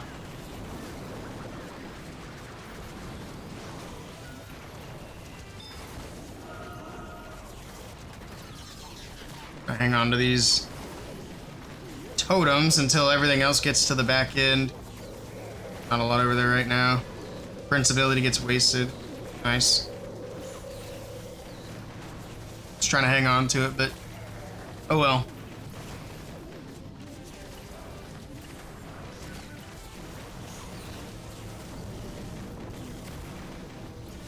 Trash on the outside's not ideal. At least we have one dragon getting the scatter down. That's nice. What a nice guy.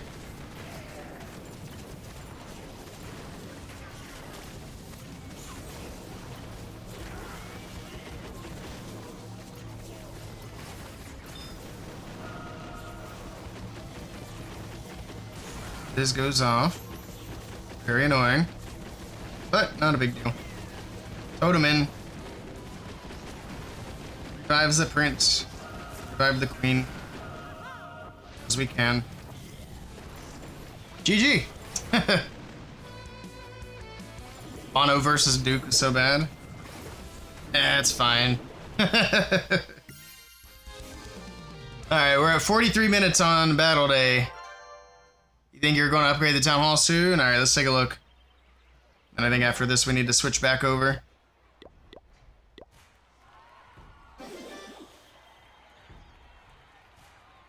GGYJ. YJ.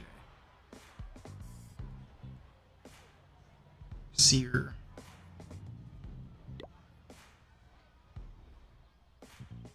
And you'll be moving up to Town Hall 17. Looks like your heroes are decent. They're not fully maxed, but they're getting there.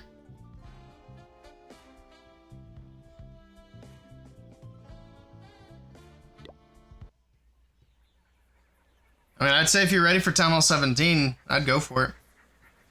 My other advice would be once you do get to Town Hall 17, just kind of hard focus on your offense before you max out all your defense. Keep your builders busy on heroes if you can. I know it's not fun, but, you know, once your heroes are done, the gameplay is so much better. But yeah, it looks like you're pretty much ready. It looks like your defense is basically done. You got maybe one wall left. Yeah, maybe a couple of walls there. Not bad, not bad. Also, for pets, definitely don't put any more Dark Elixir into Lassie. It's a waste. And then, yeah, just kind of focus on the pets that you're using. Looks like a few of them are max for your level already. Definitely want to get the Fox leveled up, the Phoenix leveled up. Diggy can be good depending on the army. The Jelly can be good depending. But best of luck with your journey. You never used the Lassie once? I used the Lassie a lot, and then I upgraded from Town Hall 14. I mean, you had to have used the Lassie at Town Hall 14, because you only have 4 pets. Unless you just never assigned it to a hero. Alright, we got time for one more attack very quickly. And then we will switch back.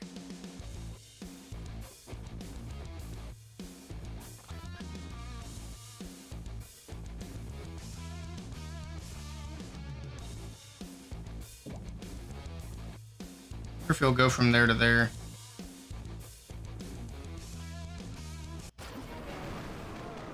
That wasn't really what I was looking for.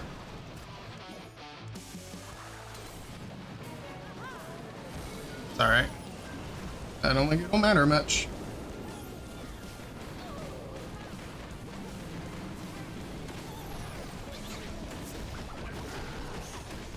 Alright, we're at 40 minutes on the battle day clock. So we got 3 minutes to get out of this attack. Which is fine, because we only have 2.5 minutes left anyway.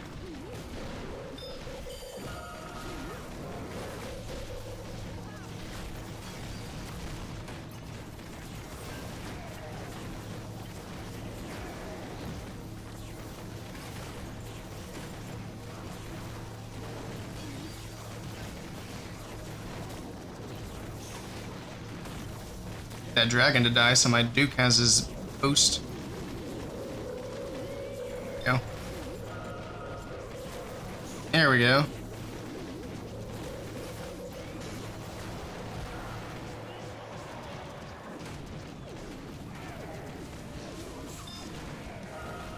Is the prince still alive? Nah, he's dead. He's in kind of a bad spot though to revive him. Just stay focused on the Duke for now. Not a lot left.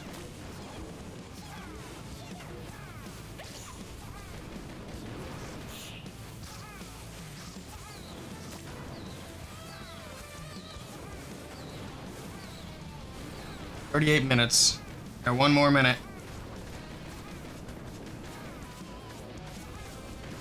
It's very annoying.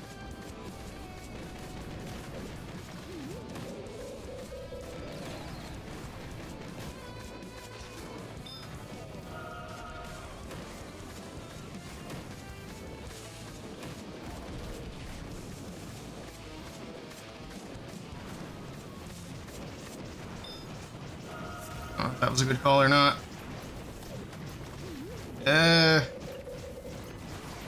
If the prince had gone straight for the revenge tower, I think it would have been fine. Rip. Alright, gotta get moving. Close that.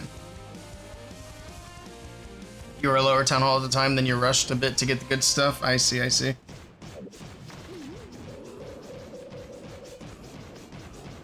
Rip. Alright, we gotta go. It's time. Move.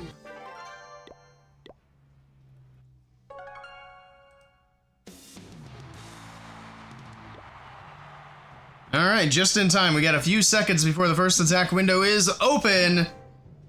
It is Tribe Gaming versus Dark Vengeance. So for Dark Vengeance, we've got Utshow, we got Rain, IS, Steve Rogers, and B-Deck. Never heard of these guys. We'll see what they bring to the table here today. They're from Bangladesh. And then over here for Tribe Gaming, we got Dima, Hawk, Kronos, Nebrax, and Rikirez. I think this is the least German lineup that Tribe Gaming has ever had in Clash of Clans. Because, only Nebrax and Kronos are German, right? Rikirez is Polish? I don't remember where Hawk and Dima are from, but I know they're not German. Long way to not use Lassie. Yeah, just skip Town Hall 14, then you don't have to use Lassie.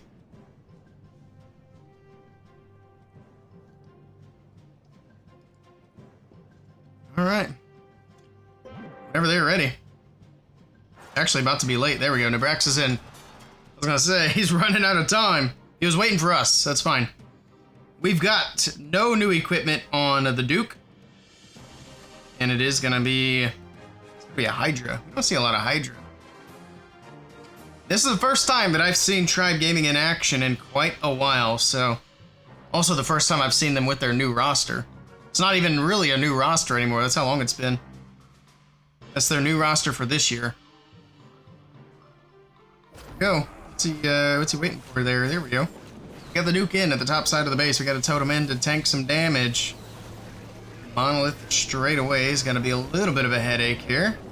Dragon's in. Baby Dragon towards the top. Siege Barracks towards the left. Alright. Rocket balloons from the right side of the base trying to get in towards this air defense on the right side. And he will be able to take that down.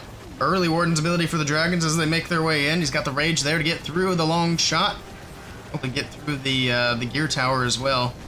Does he not have the Eternal Tome?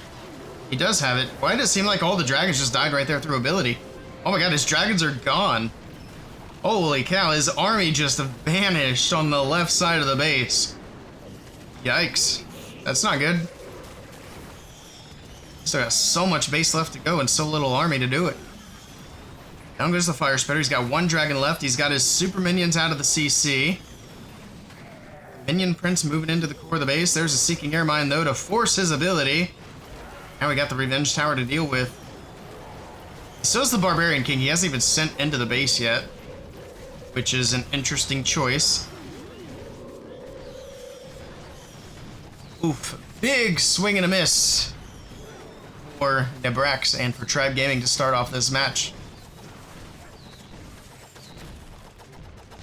Try, good try. You don't think we had pets? Yeah, pets were introduced when Town Hall 14 was introduced. So when Town Hall 14 came out, pets came out. And we only had 4. We only had 4 pets until Town Hall 15 was announced. And then when Town Hall 15 was announced, we got 4 more. And back then I thought, wow, they're going to add 4 more pets for every Town Hall level. But they ended up slowing way down on the pets after that. I think we've gotten 2 pets for the next Town Hall level and then like 1 pet per Town Hall level since then. And not for every Town Hall level either. So I'm pretty sure there's one that skipped.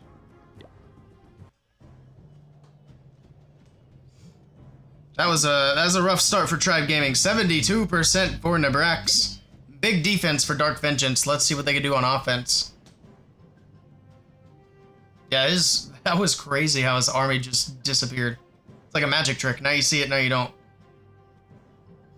Good thing they slowed down. Yeah, we'd have a lot of freaking pets right now if they didn't. Impossible to choose from. Yeah, I can even imagine 16 pets right now. They'd have to add more heroes just to have more variety for pets. Start bringing them as troops instead. Here we go. Steve Rogers is in. Captain America himself. Let's see what he can do with his throwers. He does not have the new equipment for the Duke. 6 lightning spells, though. What's he gonna zap? Is he there? There he goes. Alright, Warden walk from the right side of the base. There's no fireball, right? Right, no fireball. Just the gems. There's the zaps on the left side. Takes out the Fire Spitter and the Lava Launcher. Alright. Kind of zoom out so we don't miss anything else as well. Alright. It's going to be a little bit annoying, but he should have no problems dealing with her. Some easy boogers are going to help distract her as well. The Warden should lock on, but here we go. We got the throwers coming in. Alright, throwers from the corner. Should actually move over and take that queen down. We got a troop launcher in the mix as well. Archer, queen, and king from the bottom side of the base, while the throwers head up towards the north. I don't know if he's going to funnel that top side. And at this point, it's not looking like any funneling is happening. He's sending in wall breakers, but the army's like not even headed that direction. There's the Dragon Duke coming in from the top side. He's got the Angry Jelly, though, so still not really much of a funnel. But the Duke should end up in the core by the time the jelly wears off. Okay, actually, look at that. The throwers came back. They're actually using the wall breaks that he dropped in. I'm surprised they did. I thought they were going to stick to the top and go around that way. And the Dragon Duke's going off to the left as well. Tesla's pulled him back to the outside. Or I guess kept him on the outside. Never really ended up going inside at all. Got a totem there to help tank the air defense for a little bit. He does have 1 revive to use for the Duke. I would assume he's going to use it for the Duke anyway. The Revenge Tower, though. Look at the Revenge Tower go. Drops in a totem just in time to save his Warden. That Warden was about to get sniped.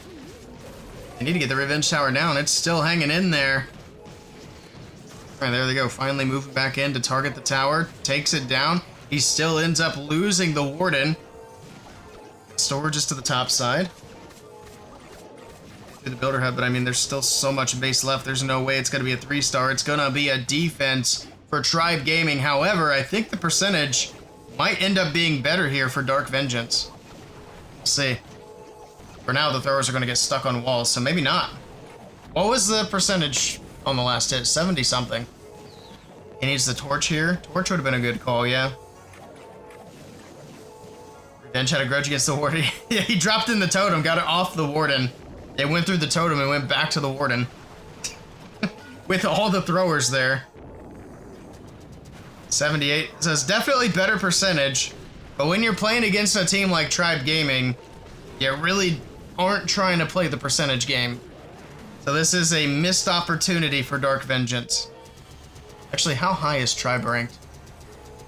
Tribe is currently number 6. Tribe's number 6. So let me refresh the page, see if anything changed. No, nothing's changed up there.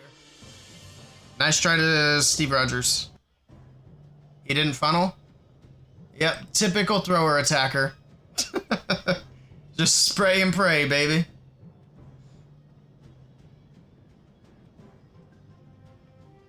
Alright, back over to Tribe. See if Tribe can get the ball rolling.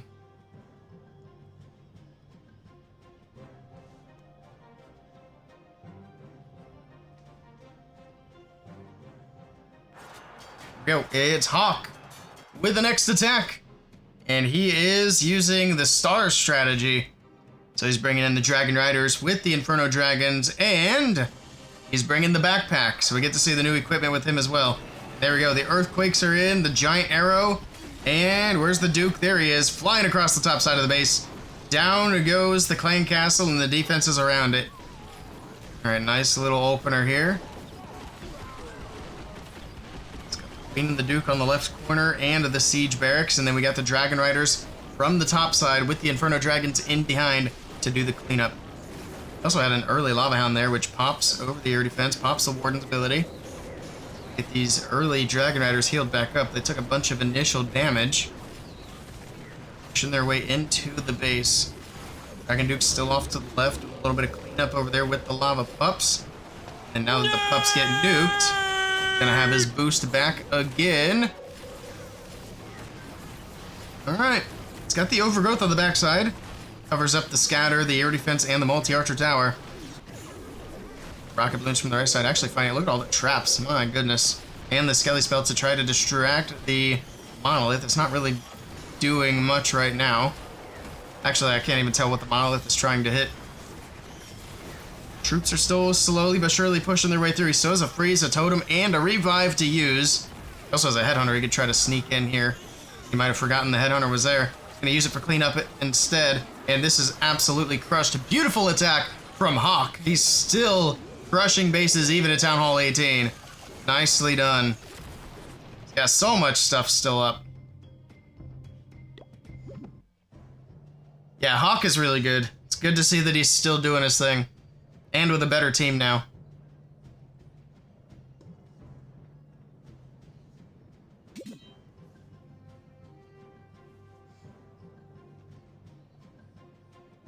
Alright.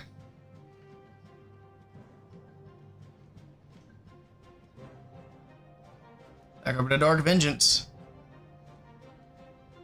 Stamina was a strong team but didn't accomplish much. Stamina had 4 good players. You can't really do a whole lot with 4 good players when you're playing against 5 good players. That's all I'll say about Stamina. Wasn't a fan. I mean, the fact that they made it as far as they did is insane. But if they had 5 good players, they probably would have been world champions.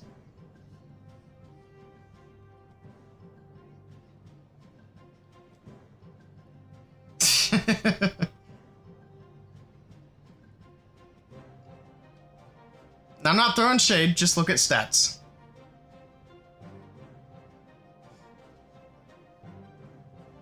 Three spells and 2 abilities for CC and Monolith seems like a waste. People used to use like all their lightning spells to take out the CC. And that alone was so strong that they had to make it so that the CC couldn't get hit by lightning spells. It's a big value not have to deal with the CC troops. And plus the Monolith too is huge.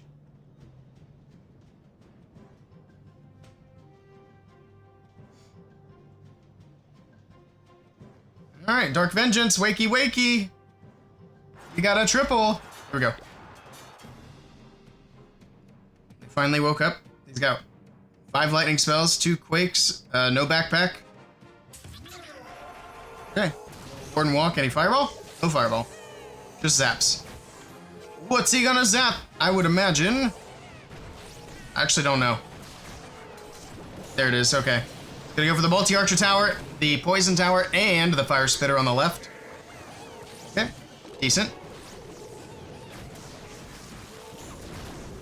Still has an overgrowth and a revive and a few totems left to use. And here we go with the throwers from the top. Now these guys, they really want to triple here if they have any hopes of keeping up with Tribe Gaming.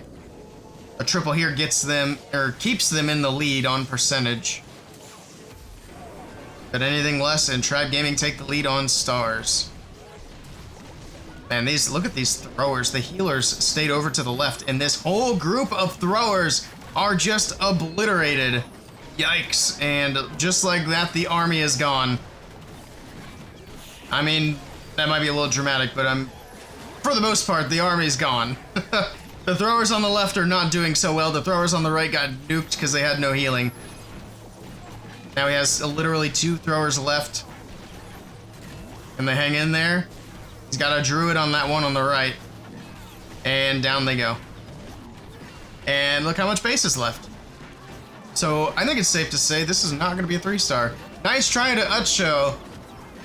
But my goodness, that was rough. So has his Dragon Duke on the left. He still has King and Queen, or no, just King ability now. He already popped the Queen. It's a game of how much percentage can he pick up at this point. That was brutal. Let's see, he's at 62%. Man, this could be pretty bad. He needs to pick up these buildings. He's got free percentage over there. Oh, but he's got a Lava Hound on defense as well, so that's kind of unfortunate. It's going to be a very low percentage attack, though. Nice try to Utshow, but it is going to be a huge defense for Tribe Gaming. And Tribe Gaming take the lead on probably percentage and stars. If I had to guess, he's going to get another building. He's being careful not to drop the archer, because he's going to pull the Lava Hound over to the left. But why he's not dropping the Baby Dragon for a building, I'm not sure. I think the only building he could have gotten with the Baby Dragon's on the left side anyway. Yeah. Because there's an air defense there. Revenge Tower. Expo. Get the storage? Nope. Not quite. I'm surprised he managed to hit 70, to be honest. Good try.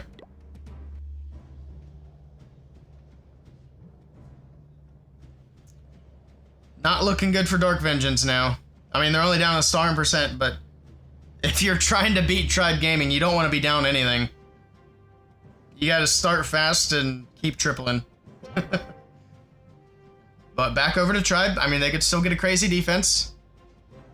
Although defenses won't mean anything if they can't 3-star. You take the CC mono anytime. Yeah, that's a big combo. Alright, Tribe, what do you got up your sleeves?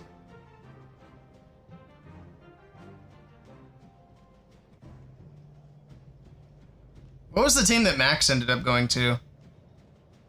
I feel like we watched them recently, but they're not doing super well. That was... Was that Vatic? No. Vatic's French again. Kronos is in. Oh yeah, the repotted team. Yeah, they're not doing so hot. Hopefully they do better, because I like that team. Here we go, Royal Champion is in. Little RC charge into Hydra. Oh my goodness, he brought like all invis spells too. So it's gonna be a big Royal Champion charge. He's got a few spells that aren't invis, to be fair. Let's check the equipments. No backpack. We've seen this a lot today, which is really interesting. It's like the old meta being brought back to life today. Because we haven't seen it in any of the other matches. Or at least I haven't, but to be fair, I guess I don't watch a lot of matches. The RC with the haste down the middle with a ton of invis spells. On a suicide mission because there's no recall or revive. I'm gonna grab the fire spitter. Now the only big downside to this is it takes a ton of, well, 2 big downsides. It takes a ton of time and it takes all your spells. Will she get that fire spitter? He made a mistake there making it invisible. She will not get it. She would have had that fire spitter down if he didn't make it invisible. And that is a kind of a big mistake. Because now he's got to deal with a fire spitter damage that he wouldn't have had to deal with otherwise. We'll see what happens. You could also try to snipe it with the giant arrow. Just kidding, he doesn't have a queen. Never mind. Alright. Have the Duke from the bottom side of the base. Maybe he can make his way up there. It's going to take a while, though. You can at least block some of that damage when he pops the Warden's ability. He needs to probably pop it soon. These dragons are taking a lot of damage already. Sir, you're losing all of your dragons. Why are you waiting on the Warden's ability? Oh my goodness. See, the key with the Warden's ability is to wait until half of your army is dead and then pop it. What are you doing? You could have saved so many dragons. Oh my goodness. The crazy thing is, he could still triple this. There's really not a lot left. The Duke went down, though. But I mean, it's just a multi-archer tower on this backside, and then trash. I think he still has it. Dragon Rider's trying to get some damage onto this multi-archer tower. They're stuck on the Barbarian King in the core, but he does finally go down. We still have the Prince alive with his ability. He's got it. It doesn't matter if you lose half your dragons without the Warden's ability. It's still gonna be a 3-star. I don't know why he never popped his Prince either. He essentially swagged the Prince ability. He only got half effectiveness out of the Warden's ability. And it's crushed. Look at all the troops that are still alive. That's crazy. Nicely done by Kronos.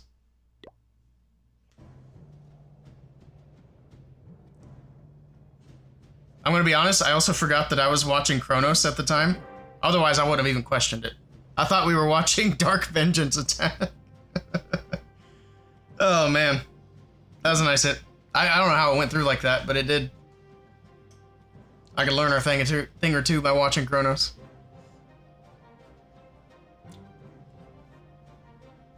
Now, Dark Vengeance, I mean, it's do or die time. It is do or die time. Honestly, they kind of need to triple out. All the way. He's a smart person. It's true. He's very good.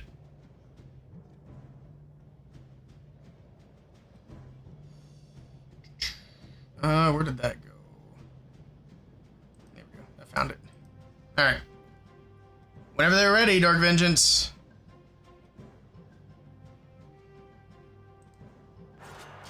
Here we go. It's gonna be God Rain. What a name. Let's see what he's bringing to the table. We got 6 zaps, 2 quakes. Do we have a backpack fella? No, we do not. No giant arrow, no fireball. It's gonna be straight up zap quake. And there we go, Revenge Tower going down. That's why we bring the second quake. There we go. Revenge Tower is gone. We got the Warden Walk going. I don't even remember what the other building was that was beside the Revenge Tower. I was just focused on that. Throwers making their way. We got King and Queen from the right side. Throwers will push in towards the Town Hall compartment. Barrel of Monkeys throwing the troops in. Nice.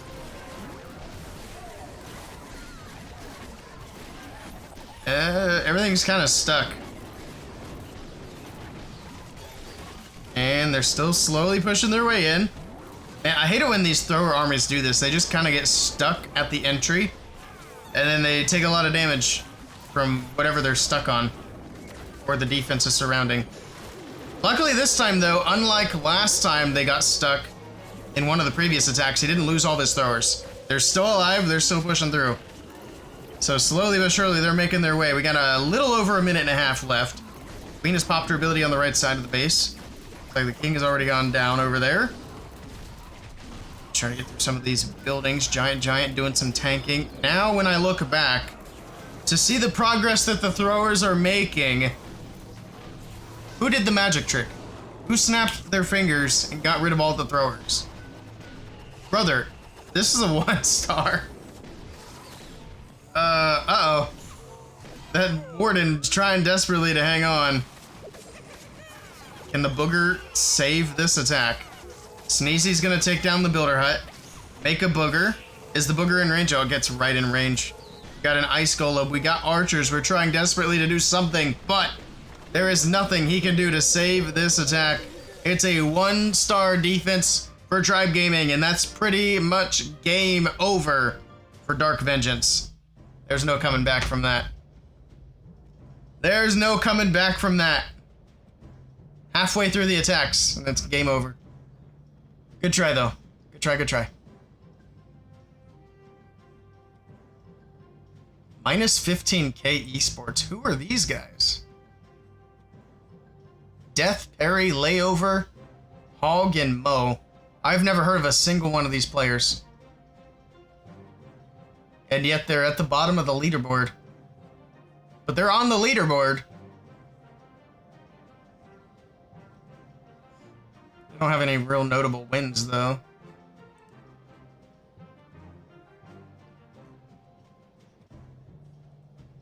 We'll look at the leaderboard after this match and see where things are sitting right now. Adlassa, thank you for the follow. Welcome in. Welcome, welcome. We're watching Tribe Gaming versus Dark Vengeance right now. Esports match in the Vortex tournament. Vortex League.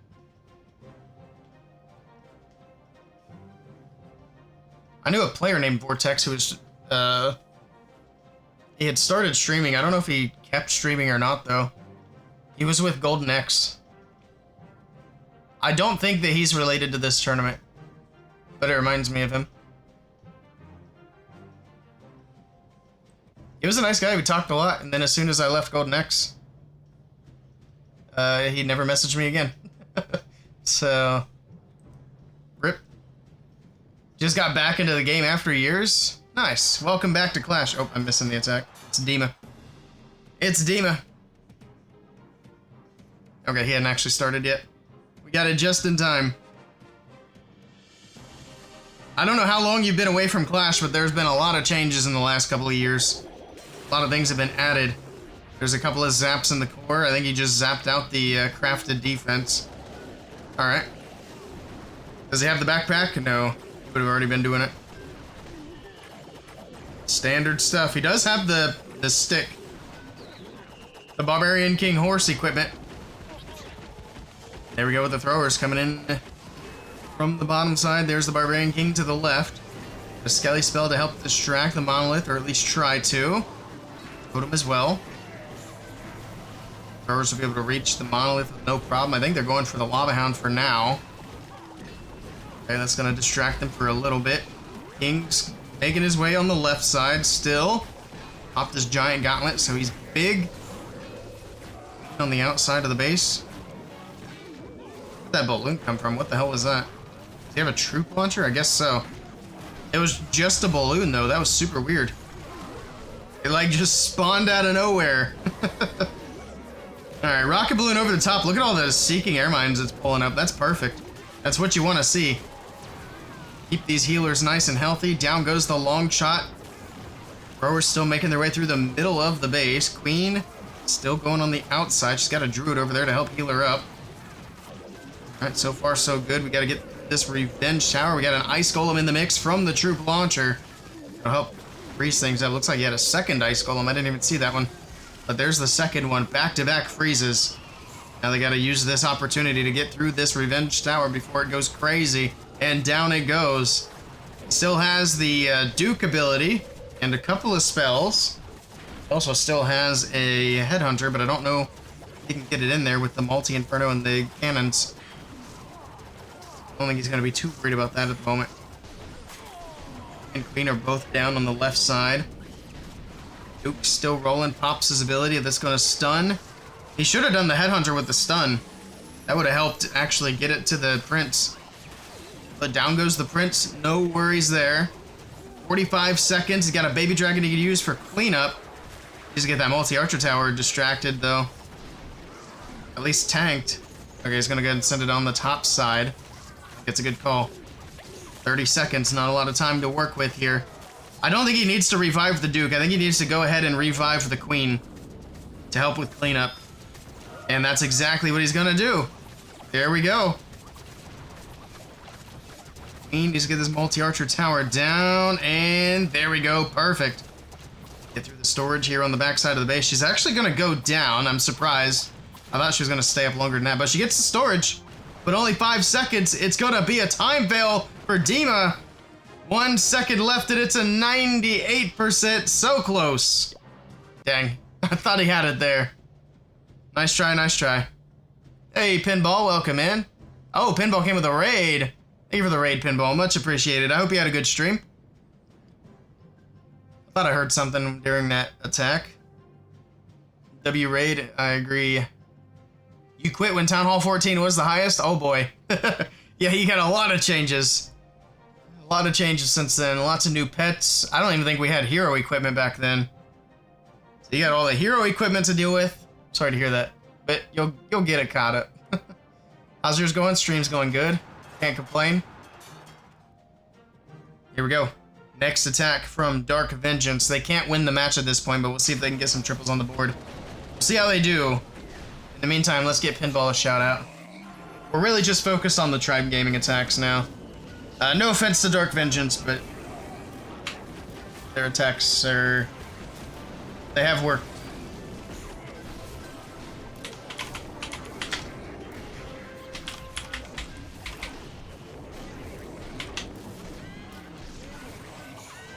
There we go. Shout out from Mr. Pinball. If you guys aren't following Pinball, go give him a follow. Check him out. Fellow Clasher. Also, Atlas, if you need any guides or anything for some of the new stuff in Clash, feel free to check out the YouTube channel. I try to post helpful guides and, like, upgrade priority guides, stuff like that for all the Town Hall levels. Actually in the process of updating them all right now, but the ones that are on the channel are still pretty much good.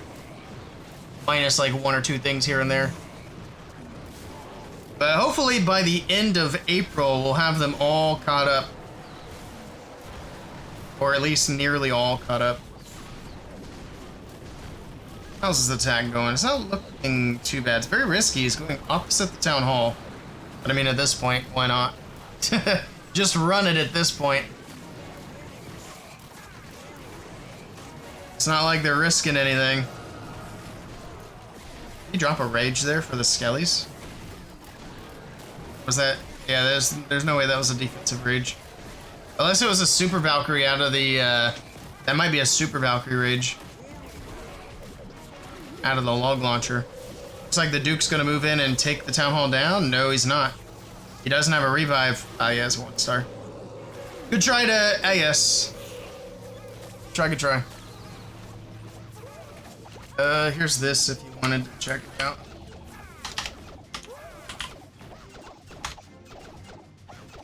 The first link is my Clash of Clans. Trying to max out Town Hall 15 and 16 right now. Gotcha. Well, hopefully you're enjoying the return. And that's gonna do it. 80% 1 star. Good try. Good attempt. And we got the last attack for Tribe Gaming.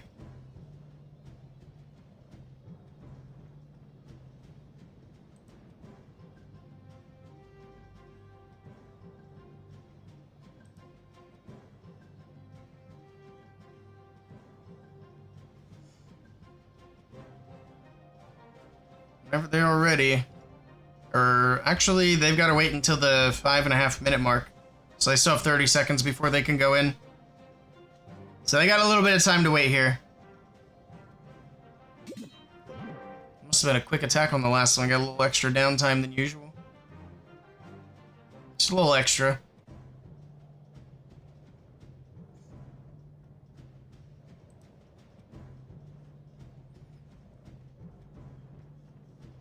You've been loving the 0 training time update, maxed out Town Hall 14 walls in a day. Yeah, that was probably the best update that they've done in the last couple years. That's been a huge quality of life thing. I'm a big fan.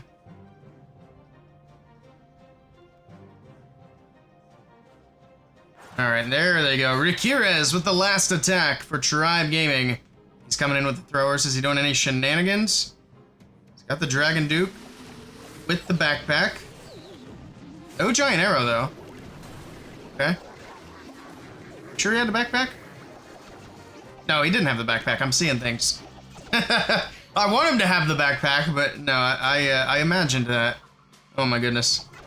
Too many matches today, I guess. My brain's just making stuff up. Here we go, we got just mass throwers from the bottom side of the base.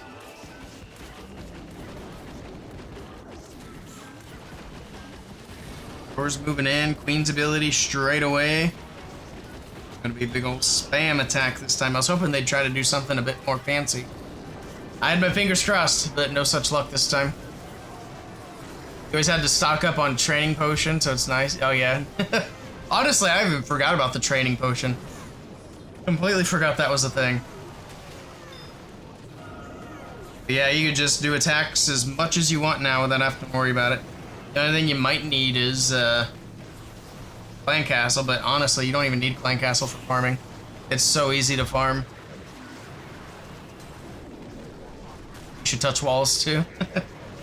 I did finally get my main account walls done a few weeks ago, but I still need to do it on my second Town Hall 18 to get the walls finished, and a lot of my mini accounts. Throwers are looking strong down the middle. Dragon Duke on the right side, getting rid of the defensive Duke. Alright, so far so good.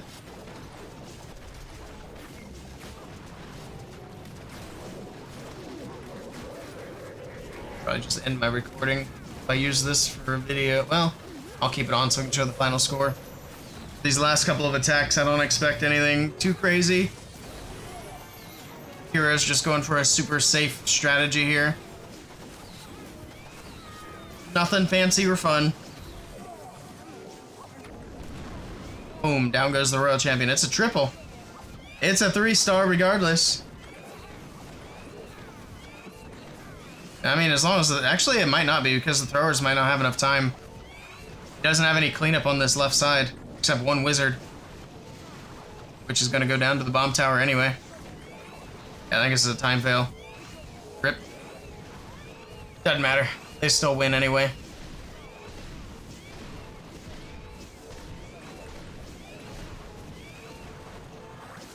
Oh, he's got a Skelly spell. But the wizard tower is going to keep it from doing any cleanup. 12 seconds. Phoenix coming through to help.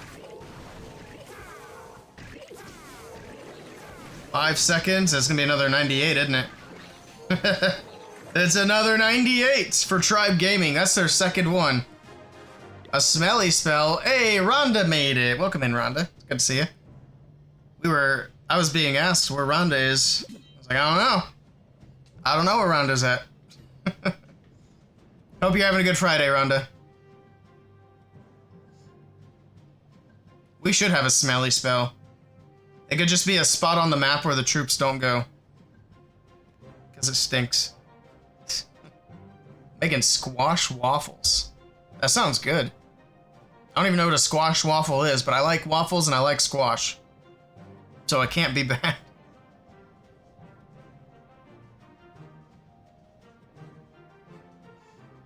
Walls do take commitment, yeah. Especially if you're at the top level of wall. Even with like the 20% gold pass buff. Or discount, I should say. It's still 8 million per wall. It's so expensive. But if you want to sit down and grind a bunch of attacks, you can easily get your walls done in a day. I'm just never that committed. They're so yummy. I bet. Alright, well, we're checking out the last attack here from Dark Vengeance. Tribe Gaming won the match pretty handily. So GG's to them. It was good to see Tribe Gaming finally. Like I said, I hadn't watched them since last year. Since Worlds. These guys are just trying their thrower spam from the top as well. But this will be the end of the stream for today once this attack wraps up.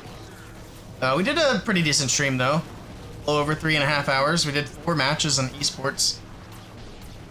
This is the longest Esports stream I've done in a while. Grinding a bit today. Maybe 150 walls upgraded to 16. Very nice, very nice. Get 1 wall done a day from Legend League loot. Yeah, that'll take a while. We should be getting the rest of our walls soon for Town Hall 18. So we can actually have them all upgraded, finally. And you missed it? Yeah, you missed it. Rip. It's alright. We'll do more. Yeah, it's funny, everybody's gonna start rolling in. We've had a slow stream day. I was saying, I don't know if there was like an issue with Twitch notifications or what, but like, most of the regulars in chat just aren't here today. Everybody didn't show up. It's probably because I've been so inconsistent with streaming, people aren't really expecting me to stream. I think that's probably the biggest problem. You didn't get the notification? I bet that's also part of the problem. But if I were to be more consistently streaming like I should be, people wouldn't need notifications. They'd just say, oh, it's time. Might be because it's Friday? I don't know, usually our Fridays are decent. Like, we usually have like 50 to 60 viewers on Fridays. Usually around that about every day. But yeah, I'll make sure we get a bit more consistent. Nice try to Dark Vengeance here. And then the viewership will go back up to where it was, because when I was pushing for partner and we were streaming a lot more, we got where we needed to be, like 75 to 85 viewers average. And then I slowed down after we hit partner. You did get it, but missed it? I see. No worries. We will be back on tomorrow. Like I said, I'm going to head out there. There's the final score, 12-8. Tribe Gaming absolutely dominating this one, as expected. I'll be back on tomorrow. I don't know exactly what time tomorrow. Maybe about the same time. But, yeah, that's it for me today. So for those of you watching on YouTube, I appreciate you hanging out. And